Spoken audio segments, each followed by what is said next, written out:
ಹರೇ ರಾಮ.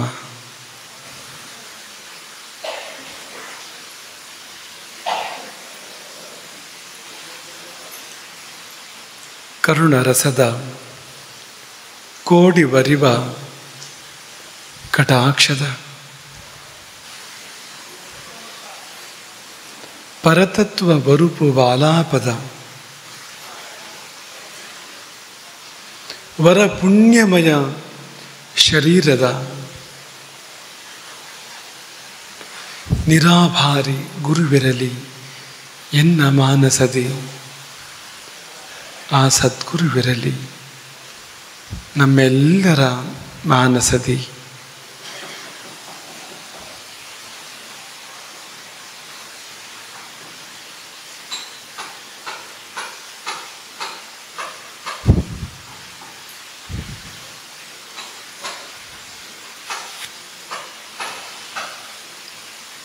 ಗುರುಭ್ಯಶ್ಚ ಗ್ರಹೇಭ್ಯಶ್ಚ ಮಯಾ ಬದ್ಧೋಯಮಂಜಲಿಃ ಪ್ರಸನ್ನ ಮನಸಸ್ತೆ ಮೇ ಸತ್ಯಾಂ ಕುರುವಂತು ಭಾರತೀಂ.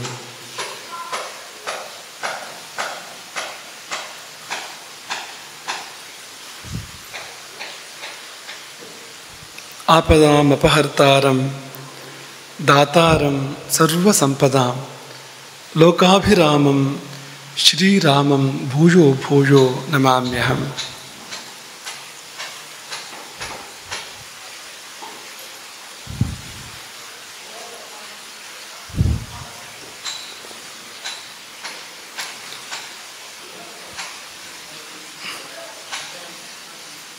ಮೊದಲು ಯಾವುದು ಎಲ್ಲಕ್ಕೂ ಮೊದಲು ಅಂತಹ ಪರತತ್ವಕ್ಕೆ ಪರಮಾತ್ಮನಿಗೆ ಪ್ರಣಾಮಗಳನ್ನು ಸಲ್ಲಿಸಿ ಅವನ ಕಾಲಸ್ವರೂಪಕ್ಕೂ ಅವನದೇ ಆದ ಗುರುಸ್ವರೂಪಕ್ಕೂ ಪ್ರಣಾಮಗಳನ್ನು ಸಲ್ಲಿಸಿ ಇಂದಿನ ಆಶೀರ್ವಚನ ಪ್ರವಚನಗಳಿಗೆ ಉಪಕ್ರಮಿಸ್ತಾ ಇದ್ದೇವೆ. ಅನಾವರಣ ಚಾತುರ್ಮಾಸ್ಯದ ಈ ಶುಭ ದಿನ ಹೆಬ್ಬಾಲೆ ಶ್ರೀಕಂಠಯ್ಯ ಮತ್ತು ಕುಟುಂಬದವರ ಸರ್ವ ಸೇವೆ. ಅನೇಕ ವರ್ಷಗಳಿಂದ ರಾಮದೇವರಿಗೆ ಮತ್ತು ಗುರುಪೀಠಕ್ಕೆ ತುಂಬ ನಿಷ್ಠೆಯಿಂದ ನಡೆದುಕೊಂಡು ಬರ್ತಾ ಇರುವಂತಹ ಒಂದು ಕುಟುಂಬ ಚಾತುರ್ಮಾಸ್ಯದ ಒಂದು ದಿನದ ಎಲ್ಲ ಸೇವೆಗಳ ಹೊಣೆಯನ್ನು ಹೊತ್ತು ಆಶೀರ್ವಾದವನ್ನು ಇಂದು ಪಡೆದಿದೆ. ಆ ಕುಟುಂಬ ಸಮೃದ್ಧಿ, ಸನ್ಮಾರ್ಗ ಮತ್ತು ಸಮಾಧಾನಗಳನ್ನು ಹೊಂದಿ ಶಾಶ್ವತವಾಗಿ ಸುಖವಾಗಿ ಬಾಳಲಿ ಎಂಬುದಾಗಿ ಮೊದಲಾಗಿ ಆಶೀರ್ವಾದ ಮಾಡ್ತೇವೆ. 4 ಸಮಾಜಗಳು ತಮ್ಮ ಸೇವೆಯನ್ನು ಇಂದು ಸಲ್ಲಿಸಿದ್ದಾವೆ. ಮರಾಠಿ ಸಮಾಜ, ಸಿದ್ಧಿ ಸಮಾಜ, ಹಳ್ಳ್ಯಾರ ಸಮಾಜ ಮತ್ತು ಗುನಗ ಸಮಾಜ. ಈ ಸಮಾಜಗಳು ಸ್ವರ್ಣ ಪಾದುಕಾ ಪೂಜೆಯನ್ನು ಇಂದು ನೆರವೇರಿಸಿ ಸ್ವರ್ಣ ಪಾದುಕೆಯ ಪಲ್ಲಕ್ಕಿಗೆ ಹೆಗಲು ಕೊಟ್ಟು ಧನ್ಯತೆಯನ್ನು ಕಂಡಿದ್ದಾವೆ. ಈ ಸಮಾಜಗಳ ಎಲ್ಲ ಜನರು ನೆಮ್ಮದಿಯಾಗಿ ಆರೋಗ್ಯದಲ್ಲಿ ಪೂರ್ಣಾಯುಷ್ಯಗಳಾಗಿ ಚೆನ್ನಾಗಿ ಬಾಳಲಿ ಎಂಬುದಾಗಿ ಆ ಎಲ್ಲ ಸಮಾಜಗಳನ್ನು ಕೂಡ ಮನಸಾರೆ ಹಾರಿಸ್ತಾ ಇದ್ದೇವೆ. ಇಂದು ಅನಾವರಣ ನಡೆದಿರುವಂಥದ್ದು ರಾಜಮಾರ್ಗ. ರಾಜಗೋಪುರ ರಚನೆ ಆಗ್ತಾ ಇದೆ. ರಾಜಮಾರ್ಗ ಈಗಾಗಲೇ ರಚನೆಯಾಗಿದೆ. ಆ ಮಾರ್ಗ ಯಾಕೆ ತುಂಬ ವಿಶಿಷ್ಟ ಅಂದರೆ ಅದು ಗುರು ಮತ್ತು ದೇವರಲ್ಲಿಗೆ ನಮ್ಮನ್ನು ಕರೆದುಕೊಂಡು ಹೋಗುವಂಥ ಒಂದು ಮಾರ್ಗ. ಅದು ಆ ಮಾರ್ಗಕ್ಕೆ ಯಾಕಷ್ಟು ಮಹತ್ವ ಕೊಡಬೇಕು ಅಂದರೆ ಅದು ಮಾಡುವ ಕೆಲಸ ಅಂಥದ್ದು. ಗುರು ಸನ್ನಿಧಿ ಮತ್ತು ದೇವ ಸನ್ನಿಧಿ ಅಲ್ಲಿಗೆ ನಮ್ಮನ್ನು ಕರೆದೊಯ್ಯುವಂಥ ಶ್ರೇಷ್ಠವಾಗಿರುವಂಥ ಮಾರ್ಗ. ಹಾಗಾಗಿ ಆ ಮಾರ್ಗವನ್ನು ತುಂಬ ವಿಶಿಷ್ಟವಾಗಿ ಅಲಂಕಾರ ಮಾಡಲಾಗಿದೆ. ಕಲ್ಲು ಮತ್ತು ಹುಲ್ಲು ಇದೆರಡರಿಂದ ಅಲಂಕಾರ ಮಾಡಲಾಗಿದೆ ಅಂತ. ಶಿಲಾಸ್ತಂಭಗಳು, ಶಿಲೆಯ ನೆಲಹಾಸು, ಇಕ್ಕೆಲೆಗಳಲ್ಲಿ ನಡುವೆ ಹಸಿರು, ಇದೆಲ್ಲ ಸೇರಿ ತುಂಬ ಸುಂದರವಾಗಿ ಅದನ್ನು ವಿನ್ಯಾಸ ಮಾಡಲಾಗಿದೆ. ಆ ಮಾರ್ಗದ ವೈಶಾಲ್ಯ, ಅತ್ತಿತ್ತ ಇರುವ ಬಯಲಿನ ವೈಶಾಲ್ಯ ನಮ್ಮ ಮನಸ್ಸನ್ನು ವಿಶಾಲಗೊಳಿಸುವಂಥದ್ದು. ಆ ಹಸಿರು ಮನಸ್ಸನ್ನು ತಂಪು ಮಾಡುವಂಥದ್ದು. ಹಾಗಾಗಿ ಅದು ಇಂದು ನೆರವೇರಿಸಿದಾಕೆ ಸ್ವಾತಿ ಅಕ್ಕ, ಸ್ವಾತಿ ಭಾಗವತ್.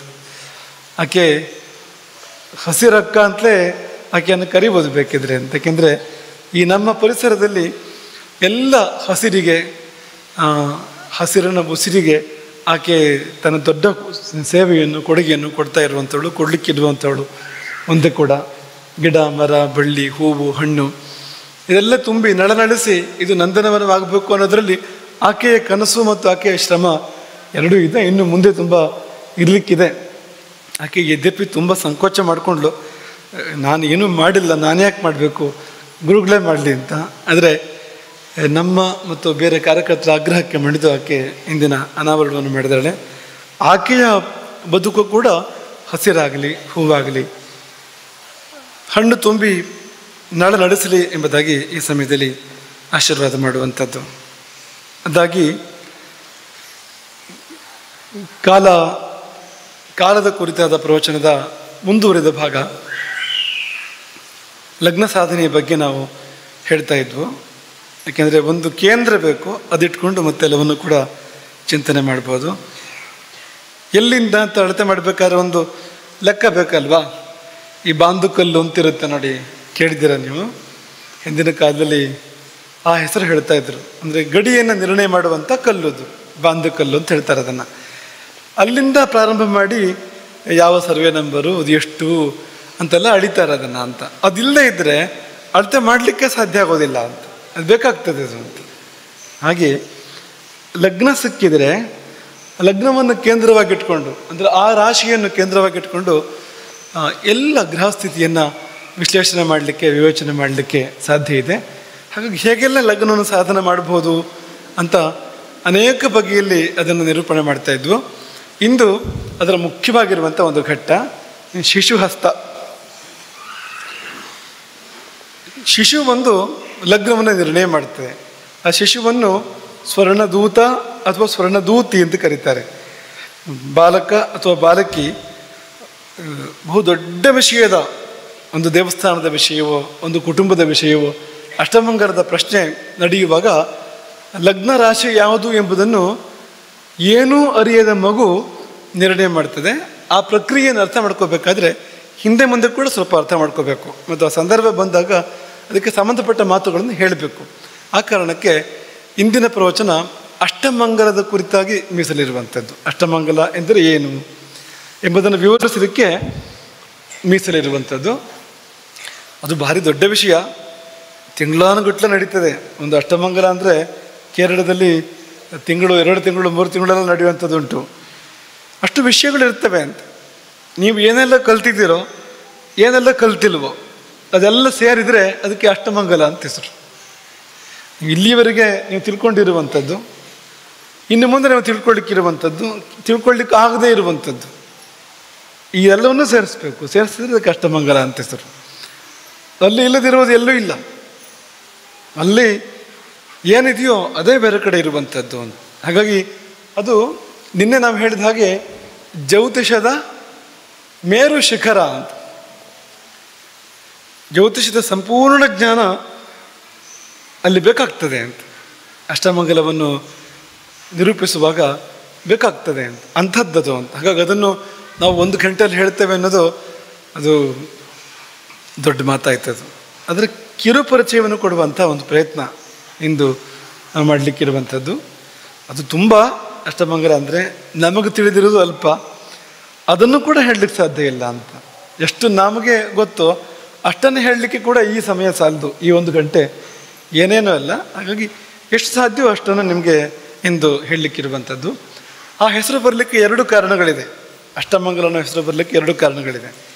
ಒಂದು ಕಾರಣವನ್ನು ನಾವು ನಿನ್ನೆಯೇ ನಿಮಗೆ ತಿಳಿಸಿದ್ದೇವೆ. 8 ಮಂಗಲ ದ್ರವ್ಯಗಳನ್ನು ಸಾಕ್ಷಿಯಾಗಿಟ್ಟುಕೊಂಡು ಈ ಕಾರ್ಯಕ್ರಮ ನಡೀತದೆ. ಯಾವುದೆಲ್ಲ?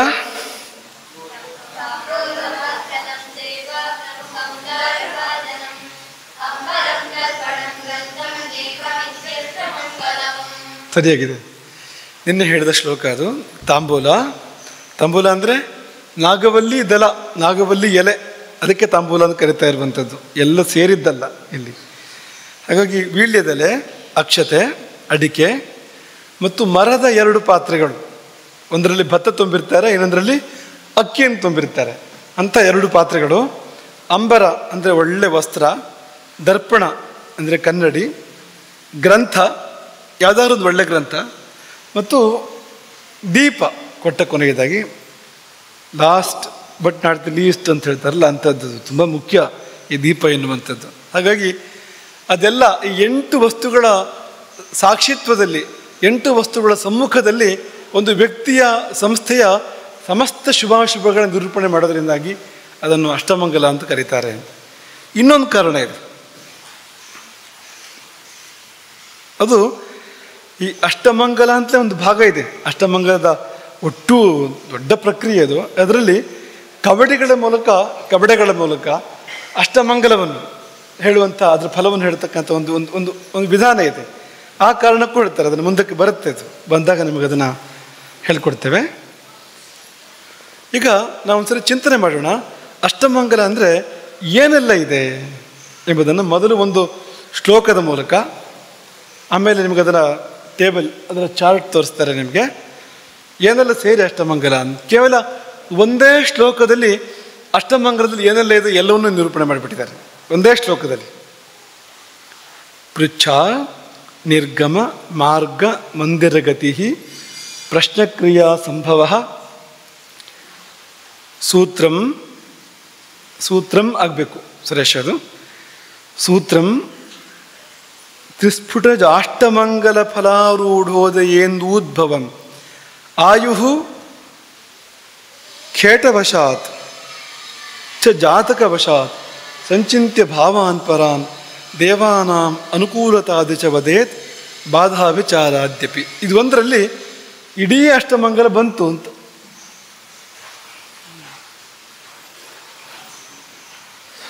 ಸೂತ್ರಂ ಅಂತ ಮಾಡ್ಕೋಬೇಕು ಅದನ್ನು. ಸೂತ್ರ ಅಂತಿದೆ ಅಲ್ಲಿ. ಪೃಚ್ಛ ಇದೆಲ್ಲ ಒಂದೊಂದು ಹೆಜ್ಜೆಗಳು ಅಂತ, ಒಂದೊಂದು ಮೆಟ್ಟಿಲುಗಳು. ಪೃಚ್ಛ ನಿರ್ಗಮ ಮಾರ್ಗ ಮಂದಿರಗತಿ ಪ್ರಶ್ನಕ್ರಿಯಾ ಸಂಭವಂ ಸೂತ್ರಂ ತ್ರಿಸ್ಫುಟ ಅಷ್ಟಮಂಗಲ ಫಲ ಆರೂಢ ಉದಯ ಇಂದೂದ್ಭವಂ ಆಯು ಖೇಟವಶಾಚ್ಚ ಜಾತಕವಶಾತ್ ಸಂಚಿತ್ಯ ಭಾವಾನ್ ಪರಾನ್ ದೇವಾನಾಂ ಅನುಕೂಲತಾದಿ ಚ ವದೇತ್ ಬಾಧಾಭಿಚಾರಾದ್ಯಪಿ. ಈ ಒಂದೊಂದು ಪದಕ್ಕೆ ಇಷ್ಟಿಷ್ಟು ವಿಷಯ ಇದೆ ಇದರಲ್ಲಿ, ಒಂದೊಂದು ಶಬ್ದಕ್ಕೆ.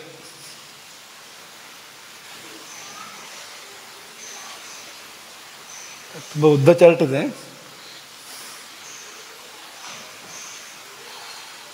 ಕಾಣ್ತಾ ಇದೆಯಾ? ಇವು ಕ್ರಮವಾಗಿ ಬರ್ತವೆ ಅಂತ, ಒಂದಾದ ಮೇಲೆ ಒಂದು ಅಂತ. ಇಷ್ಟು ಹೆಜ್ಜೆಗಳಿದೆ ಅಲ್ಲಿ ಅಷ್ಟಮಂಗಲದಲ್ಲಿ. ಇದೆಲ್ಲ ಬರುವಾಗ ಜ್ಯೋತಿಷದಲ್ಲಿ ಇನ್ನೇನು ಬಾಕಿ ಇಲ್ಲ, ಎಲ್ಲವೂ ಬಂದಂತಾಯಿತು. ಅಂದರೆ ಒಂದು ವಸ್ತುವನ್ನು 100 ಕಡೆಯಿಂದ ನೋಡಿದಂತೆ ಅಂತ. ಇದೆಲ್ಲ ಒಂದೊಂದು ಆ್ಯಂಗಲ್ ಇದ್ದ ಹಾಗೆ ಅಂತ, ಒಂದೊಂದು ಆಯಾಮ ಅಂತ. ಹಾಗಾಗಿ 100 ರೀತಿಯಿಂದ ಒಂದೇ ಸಂಗತಿಯನ್ನು ಚಿಂತನೆ ಮಾಡುವಂಥದ್ದು ಅದೇ ಅಷ್ಟಮಂಗಲ. ಅಷ್ಟಮಂಗಲ ಯಾಕೆ ತುಂಬ ವಿಶೇಷ ಅಂದರೆ ಅಷ್ಟು ರೀತಿಯ ವ್ಯೂ ಪಾಯಿಂಟ್ ಸಿಗುವಂಥದ್ದಲ್ಲಿ ಅಂತ. ಒಂದು ಸಂಗತಿಯನ್ನು ದೃಢಪಡಿಸ್ಕೊಳ್ಳುವಂಥದ್ದು ತುಂಬ ಸುಲಭ. ಯಾಕೆಂದರೆ ಅಷ್ಟು ರೀತಿಯಿಂದ ನೋಡ್ತೇವೆ ಅಂತ. ಹಾಗಾಗಿ ಇದೆಲ್ಲವೂ ಈ ಒಂದೊಂದು ಕೂಡ ಒಂದೊಂದು ದೃಷ್ಟಿ, ಒಂದೊಂದು ಆಯಾಮ ಇದು ಅಂತ. ಇದೇನು ಅಂತ ಒಂದೊಂದನ್ನೇ ನಿಮಗೆ ಹೇಳ್ತಾ ಹೋಗ್ತೀವಿ. ಈಗ ನಿಮಗಿದನ್ನು ಚೂರಲ್ಲಿ ಹೇಳೋದಾದರೆ, ಪೃಚ್ಛ ಅಂದರೆ ಪ್ರಥಮ ನಿವೇದನ. ಮೊದಲ ಬಾರಿ ದೈವಜ್ಞ ಮತ್ತು ಪೃಚ್ಛಕ ಭೇಟಿಯಾಗ್ತಾರೆ. ಪೃಚ್ಛಕ ಪ್ರಶ್ನೆ ಕೇಳ್ತಾನೆ, ತನಗೊಂದು ಅಷ್ಟಮಂಗಲ ಆಗಬೇಕು ಅಂತ ಹೇಳ್ಕೊಳ್ತಾನೆ, ಅದು ಪೃಚ್ಛೆ. ನಿರ್ಗಮ ಅಂದರೆ ಅಷ್ಟಮಂಗಲ ಮಾಡುವ ಸಲುವಾಗಿ ದೈವಜ್ಞ ಅವರ ಮನೆಯಿಂದ ಹೊರಡ್ತಾನೆ. ಅವ್ರ ಮನೆಯಿಂದಲೋ ನಿಶ್ಚಿತವಾದ ಒಂದು ಸ್ಥಾನದಿಂದ ಹೊರಡ್ತಾನೆ, ಅದು ನಿರ್ಗಮ. ಅದು ಮಾರ್ಗ ಅಂದರೆ ದೈವಜ್ಞ ಬರುವ ದಾರಿಯಲ್ಲಿ ಅವನಿಗೆ ನಿಮಿತ್ತಗಳಾಗ್ಬೋದು, ಸೂಚನೆಗಳು ಸಿಗ್ಬೋದು. ಮಂದಿರಗತಿ ಅಂದರೆ ಮನೆ ಒಳಗೆ ಪ್ರವೇಶ ಮಾಡ್ತಾನೆ ದೈವಜ್ಞ, ಆಗ ನಡೀತಕ್ಕಂಥ ಘಟನೆಗಳು, ಅದು ಮಂದಿರಗತಿ ಅಂತ. ಪ್ರಶ್ನಕ್ರಿಯಾ ಸಂಭವ ಅಂದರೆ ಎಲ್ಲಿ ಅಷ್ಟಮಂಗಲ ಪ್ರಶ್ನೆಯನ್ನು ಇರಿಸಲಾಗ್ತದೋ, ಸ್ವರ್ಣನ್ಯಾಸ ಎಲ್ಲಿ ಮಾಡಲಾಗ್ತದೋ ಆ ಜಾಗದಲ್ಲಿ ನಡೀತಕ್ಕಂಥ ಅನೇಕ ಕ್ರಿಯೆಗಳು ಅಂತ. ಕೆಲವು ಪೂಜೆಗಳಿದೆ, ಮತ್ತು ಸ್ವರ್ಣನ್ಯಾಸ ಮಾಡೋದಿದೆ, ಅಷ್ಟಮಂಗಲದ ವ್ಯವಸ್ಥೆಯನ್ನು ದೈವಜ್ಞ ಮಾಡುವಂಥದ್ದಿದೆ. ಆ ಒಂದು ಅಂಗಡದಲ್ಲಿ ಅದೆಲ್ಲ ಮಾಡ್ತಾರೆ, ಅದನ್ನು, ಅದು ಪ್ರಶ್ನಕ್ರಿಯಾ ಸಂಭವ. ಸೂತ್ರ ಅಂತ, ಸೂತ್ರ ಅಂದರೆ 5 ಸೂತ್ರಗಳೇ ಬರ್ತವೆ. ನಿಮಗೆ 5 ಗ್ರಹಗಳು ಪಂಚಭೂತಗಳಲ್ಲಿ 5 ಒಂದೊಂದನ್ನು ಸೂಚನೆ ಮಾಡ್ತವೆ ಅನ್ನೋದು ಗೊತ್ತಲ್ವ ನಿಮಗೆ? ಭೂಮಿಯನ್ನು ಯಾರು ಸೂಚನೆ ಮಾಡ್ತಾರೆ? ಯಾರು? ಬುಧ. ಭೂಮಿಯನ್ನು ಬುಧ ಸೂಚನೆ ಮಾಡ್ತಾನೆ. ನೀರನ್ನು ಶುಕ್ರ. ಅಗ್ನಿಯನ್ನು ಕುಜ ಸೂಚನೆ ಮಾಡ್ತಾನೆ. ವಾಯುವನ್ನು, ಆಕಾಶವನ್ನು ಈ ಒಂದೊಂದು ಸೂತ್ರ ಅಂತ ಕರೀತಾರೆ ಅಲ್ಲಿ. ಅಂದರೆ ಭೂಮಿ ಸೂತ್ರ, ಜಲ ಸೂತ್ರ, ಆಕಾಶ ಸೂತ್ರ ಅಂತ ಇಟ್ಕೊಂಡು ಆ ಗ್ರಹಗಳಿಂದ ಏನೆಲ್ಲ ಚಿಂತನೆ ಮಾಡ್ಬೋದು ಅದೆಲ್ಲವನ್ನೂ ಕೂಡ ಮಾಡ್ತಾರೆ ಅಲ್ಲಿ. ಅದು ಸೂತ್ರ ಅಂತ ಹೆಸರು. ಅದಕ್ಕೆ ತ್ರಿಸ್ಫುಟ ಅಂತ ಬರುತ್ತೆ ಒಂದು, ಅದನ್ನು ಆ ಸಮಯದಲ್ಲಿ ಒಂಚೂರು ಹೇಳ್ತೀವಿ. ಅದಕ್ಕೆ ಸ್ವಲ್ಪ ಗಣಿತ ಇದೆ. ದೇಹಸ್ಫುಟ, ಪ್ರಾಣಸ್ಫುಟ, ಮೃತ್ಯುಸ್ಫುಟ ಅಂತ 3 ಸ್ಫುಟಗಳು ಬರ್ತವೆ. ಅದರ ಮೂಲಕ ನಮ್ಮ ಆರೋಗ್ಯ, ಮರಣ ಇದನ್ನೆಲ್ಲ ನಿರ್ಣಯ ಮಾಡೋಕ್ಕೆ ಬರೋವಂಥದ್ದು ಅದು ತ್ರಿಸ್ಫುಟ. ಅಷ್ಟಮಂಗಲ ಅಂದರೆ ಭೂತಕಾಲ ಶುಭವೋ ಅಶುಭವೋ, ವರ್ತಮಾನ ಕಾಲ ಶುಭವೋ ಅಶುಭವೋ, ಭವಿಷ್ಯತ್ತು ಶುಭವೋ ಅಶುಭವೋ ಅದನ್ನು ನಿರ್ಣಯ ಮಾಡಲಿಕ್ಕೆ ಇರತಕ್ಕಂಥದ್ದು ಅದು ಕಬಡೆಗಳ ಮೂಲಕ. ಆರೂಢ ಅಂದರೆ ಮಗು ಸ್ವರ್ಣವನ್ನು ಎಲ್ಲಿ ವಿನ್ಯಾಸ ಮಾಡ್ತದೋ, ಯಾವ ರಾಶಿಯಲ್ಲಿ, ಅದರ ಮೂಲಕ ಚಿಂತನೆ ಮಾಡುವಂಥದ್ದು. ಉದಯ ತತ್ಕಾಲ ಲಗ್ನದ ಮೂಲಕ ಚಿಂತನೆ ಮಾಡುವಂಥದ್ದು. ಚಂದ್ರಾಧಿಷ್ಠಿತ, ಆ ಸಮಯದಲ್ಲಿ ಚಂದ್ರ ಎಲ್ಲಿದ್ದಾನೋ ಅದರ ಮೂಲಕವಾಗಿ ಚಿಂತನೆಗಳನ್ನು ಮಾಡುವಂಥದ್ದು. ಆಮೇಲೆ ಆಯುಸ್ಸಿನ ಬಗ್ಗೆ ಬರುವಂಥ ಚಿಂತನೆ. ಆಯುಸ್ಸು ಅಷ್ಟಮಂಗಲ ಪ್ರಶ್ನೆಯ ಗ್ರಹ ಕುಂಡಲಿ ಮೂಲಕ ಆಯುಸ್ಸನ್ನು ಚಿಂತನೆ ಮಾಡುವಂಥದ್ದು.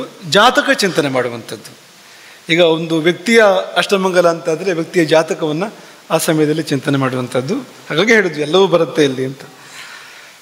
ದ್ವಾದಶ ಭಾವ ಚಿಂತನೆ ಅಂತ ಬರುತ್ತೆ. ಮತ್ತು ಇದರ ಆಚೆಗೆ ಮತ್ತು ಇನ್ನೂ ಏನಾದರೂ ಇದ್ದರೆ ದ್ವಾದಶ ಭಾವಗಳಲ್ಲಿ ಅದು. ಇದಾಗಿ ಕೊಟ್ಟ ಕೊನೆಯಲ್ಲಿ ದೈವಾನುಕೂಲತೆ, ದೇವರು, ದೈವಗಳು ಇಂಥದ್ದೆಲ್ಲ ಅದೆಷ್ಟು ಅನುಕೂಲ ಪ್ರತಿಕೂಲ ಕೊನೆಯಲ್ಲಿ ಬರುವಂಥದ್ದು. ಕೊಟ್ಟ ಕೊನೆಯಲ್ಲಿ ಬಾಧೆ, ಅಭಿಚಾರ ಇಂಥದ್ದು ಎಷ್ಟುಂಟು ಎಷ್ಟಿಲ್ಲ ಅದನ್ನು ನಿರ್ಣಯ ಮಾಡುವಂಥದ್ದು. ಹೀಗೆ ಇಷ್ಟು ಹೆಜ್ಜೆಗಳಲ್ಲಿ ಅಷ್ಟಮಂಗಲ ನಡೀತದೆ. ಇದರಲ್ಲಿ ಆ ಮೊದಲನೇ ಹೆಜ್ಜೆಯನ್ನು ಗಮನಿಸೋಣ. ಪೃಚ್ಛ ಅಂತ ಹೆಸರು ಆ ಮೊದಲನೇ ಹೆಜ್ಜೆಗೆ.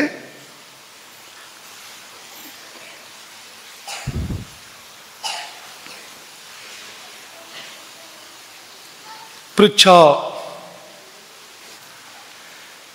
ಅಂದರೆ ಏನಂತ ನಿಮ್ಮನ್ನು ಆಗಲೇ ಹೇಳಿದ್ವು. ಈಗ ಒಂದು ವ್ಯಕ್ತಿಗೆ ತನ್ನ ಕುಟುಂಬದ ವಿಷಯದಲ್ಲಿ ಅಥವಾ ಒಬ್ಬ ಮುಕ್ತೇಸರನಿಗೆ ತನ್ನ ದೇವಸ್ಥಾನದ ವಿಷಯದಲ್ಲಿ ಅಷ್ಟಮಂಗಲ ಪ್ರಶ್ನೆ ಆಗಬೇಕು ಅಂತ ಅನ್ನಿಸ್ತದೆ. ಸಂದರ್ಭಗಳಿರ್ಬೋದು, ಏನು ಬೇಕಾದರೂ ದುರ್ಘಟನೆಗಳು ನಡೆದಿರ್ಬೋದು, ದೇವಸ್ಥಾನದಲ್ಲಿ ಜೀರ್ಣೋದ್ಧಾರ ಮಾಡೋಕ್ಕಿರ್ಬೋದು, ಅಥವಾ ಕುಟುಂಬದಲ್ಲಿ ತುಂಬ ಸಮಸ್ಯೆಗಳು ಬರ್ತಾ ಇರ್ಬೋದು. ಏನೋ ಕಾರಣದಿಂದ ಕುಟುಂಬದ ಯಜಮಾನ ಅಥವಾ ದೇವಸ್ಥಾನದ ಯಜಮಾನನಿಗೆ ಅಷ್ಟಮಂಗಲ ಪ್ರಶ್ನೆ ನಡೆಸಬೇಕು ಅಂತ ಅನ್ನಿಸಿದಾಗ ಅವನು ದೈವಜ್ಞ ಯಾರು ಅಂತ ಆಯ್ಕೆ ಮಾಡ್ಕೊಳ್ತಾನೆ, ಇಂಥವ್ರು ಆಗ್ಬೋದು ಅಂತ ಆಯ್ಕೆ ಮಾಡ್ಕೊಳ್ತಾನೆ. ಅವರನ್ನು ಭೇಟಿ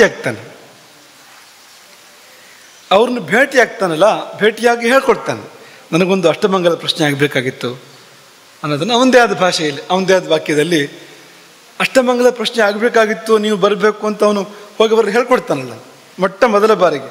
ಅದು ಎಲ್ಲಿಯಾದರೂ ಆಗ್ಬೋದು, ಅದು ಅವ್ರ ಮನೇಲಾಗ್ಬೋದು, ಇವ್ರ ಮನೇಲಾಗ್ಬೋದು, ಯಾವುದೋ ದೇವಸ್ಥಾನದಲ್ಲಿ ಆಗ್ಬೋದು, ಇನ್ನೆಲ್ಲೋ ಮದುವೆ ಮನೆಯಲ್ಲಾಗ್ಬೋದು, ಯಾವುದೋ ಕಾಡಲ್ಲಾಗ್ಬೋದು, ದಾರಿಯಲ್ಲಾಗ್ಬೋದು, ಎಲ್ಲೋ ವಾಹನದಲ್ಲಿರ್ಬೋದು. ಅದು ಮೊದಲ ಬಾರಿಗೆ ಇಬ್ಬರು ಭೇಟಿಯಾಗಿ ಆ ಪೃಚ್ಛಕ ದೈವಜ್ಞನಿಗೆ ತನಗೊಂದು ಪ್ರಶ್ನೆ ಆಗಬೇಕು, ಅಷ್ಟಮಂಗಲ ಪ್ರಶ್ನೆ ಆಗಬೇಕು ಅಂತ ಹೇಳ್ತಾನೆ. ಇದರ ಮೇಲೆ ಬಹುತೇಕ ವಿಷಯಗಳನ್ನು ತೀರ್ಮಾನ ಮಾಡಿಬಿಡ್ಬೋದು ಅಂತ. ಆ ಸಮಯದ ಮೇಲೆ, ಆ ಸಂದರ್ಭದ ಮೇಲೆ, ಸಮಯದ ಮೇಲೆ ಮಾತ್ರ ಅಲ್ಲ, ಆ ಸನ್ನಿವೇಶ, ಅವನು ಎಲ್ಲಿ ಹೇಳ್ದ, ಯಾವಾಗ ಹೇಳ್ದ, ಹೇಗೆ ಹೇಳ್ದ, ಸುತ್ತಮುತ್ತ ಏನೆಲ್ಲ ನಡೀತಾ ಇತ್ತು ಆ ಸಮಯದಲ್ಲಿ, ಇದಿಷ್ಟನ್ನು ಇಟ್ಕೊಂಡ್ರೆ ಎಲ್ಲ ವಿಷಯಗಳು ಬಂದ್ಬಿಡ್ತವೆ. ಮುಂದೆ ದೃಢೀಕರಣ ಮಾತ್ರ ಅದರ ನಂತರ ಅಂತ. ಅಷ್ಟೂ ವ್ಯಾಪ್ತಿ ಇರ್ತಕ್ಕಂಥದ್ದು ಯಾವುದು ಪ್ರಥಮ ನಿವೇದನೆ. ಇದು ನಿಜವಾಗಿ ಇದು ಎಲ್ಲೋ ಆಗಿರ್ಬೋದು. ಇದು ಅಂದರೆ ಇನ್ನೂ ಅಷ್ಟಮಂಗಲದ ಪ್ರಕ್ರಿಯೆಗಳಲ್ಲಿ ಯಾವುದು ಪ್ರಾರಂಭವೇ ಆಗಿಲ್ಲ, ಅದು ವಿಸ್ತಾರವಾಗಿರ್ತಕ್ಕಂಥದ್ದು. ಬೀಜ ಹಾಕುವಂಥದ್ದು ಅಂತಷ್ಟೇ, ಅಂತ ಇದಾಗಬೇಕಿತ್ತು ಅಂತ ಹೇಳುವಂಥದ್ದಷ್ಟೆ. ಅದನ್ನು ಪೃಚ್ಛ ಅಂತ ಕರೀತಾರೆ. ಪೃಚ್ಛ ಪ್ರಥಮ ನಿವೇದನಂ ಎಂಬುದಾಗಿ. ಅದನ್ನು ಕೂಡ ಸಂಕ್ಷೇಪವಾಗಿ ಹೇಳ್ತೇನೆ ನಿಮಗೆ, ಯಾಕೆಂದರೆ ತುಂಬ ವಿಷಯ ಇದೆ ಅಲ್ಲಿ ಕೂಡ. ಏನೆಲ್ಲ ವಿಮರ್ಶೆ ಆಗ್ತದೆ, ಪೃಚ್ಛೆಯ ಒಳಗೆ ಏನೆಲ್ಲ ಸೇರಿದೆ ಅಂದರೆ ಇಷ್ಟು ವಿಷಯ ಸೇರಿದೆ ಅಂತ. ಆ ಪ್ರಥಮ ನಿವೇದನೆ ಒಂದು ಮಾತು ಅವನು ಹಾಕಿದ್ದು ನಮ್ಮಲ್ಲಿ ಅಷ್ಟಮಂಗಲ ಪ್ರಶ್ನೆ ಆಗಬೇಕಿತ್ತು ಅಂದರೆ ಅದರಲ್ಲಿ ಆಲೋಚನೆ ಮಾಡೋಕ್ಕೆ ಇಷ್ಟು ವಿಷಯ ಇರುತ್ತೆ ಅಂತ. ತಲೆಬೇಸಿ ಮಾಡ್ಕೊಳ್ಬೇಡಿ. ಹೇಗೂ ಚಾರ್ಟ್ ಇರುತ್ತೆ, ಶ್ಲೋಕನೂ ಇರುತ್ತೆ, ಮತ್ತು ಹಾಗಾಗಿ ಅದ್ರ ಸಹಾಯದಿಂದ ನಿಮ್ಗೆ ಇದನ್ನು ತಿಳ್ಕೊಳ್ಳೋಕೆ ಸಾಧ್ಯ ಇದೆ ಮತ್ತು ಮಾಡೋಕ್ಕೂ ಕೂಡ ಸಾಧ್ಯ ಇದೆ. ತುಂಬ ದೊಡ್ಡ ಪಟ್ಟಿ ಅಂತ ಭಯಪಡಬೇಡಿ. ಆದರೆ ಅದರ ಆಳ ಮತ್ತು ಅಗಲ ಎಷ್ಟು ಅನ್ನೋದು ನಮ್ಗೆ ಗೊತ್ತಾಗತ್ತೆ ಇಲ್ಲಿ ಅಂತ. ಏನೆಲ್ಲ ಇದೆ ಅಂದರೆ ಬೇಗ ಬೇಗ ಒಂದು ಸತಿ ನಿಮಗೆ ಹೆಸರು ಹೇಳ್ತಾ ಹೋಗ್ತೀವಿ. ಕಾಲ ಅಂದರೆ ಯಾವಾಗ ಆ ಪ್ರಶ್ನೆ ಕೇಳಿದ್ದು, ಪ್ರಥಮ ನಿವೇದನೆ ಮಾಡಿದ್ದು ಯಾವಾಗ, ಅವನು ದೇಶ ಎಲ್ಲಿ ಮಾಡಿದ್ದು ಅಂತ. ಶ್ವಾಸ, ಉಸಿರು ಹೇಗಿತ್ತು ದೈವಜ್ಞನದ್ದು ಆ ಸಮಯದಲ್ಲಿ ಅನ್ನೋದು. ದಶ ಅಂದರೆ ದೈವಜ್ಞನ ಪರಿಸ್ಥಿತಿಗಳು ಏನಿದ್ದವು ಆಗ, ಅದು ಯಾಕೆ ಅಂತ ಮತ್ತೆ ಹೇಳ್ತೀವಿ. ಸ್ಪೃಷ್ಟಾಂಗ ನಿಮ್ಗೆ ಗೊತ್ತು, ಪ್ರಶ್ನೆ ಕೇಳುವಾಗ ಅಥವಾ ನಿವೇದನೆ ಮಾಡುವಾಗ ಎಲ್ಲಿ ಮುಟ್ಕೊಂಡು ಪ್ರಶ್ನೆ ಕೇಳಿದ ಅವನು, ದೇಹದ ಯಾವ ಭಾಗವನ್ನು ಮುಟ್ಟಿ ಪ್ರಶ್ನೆ ಕೇಳಿದ ಅವನು.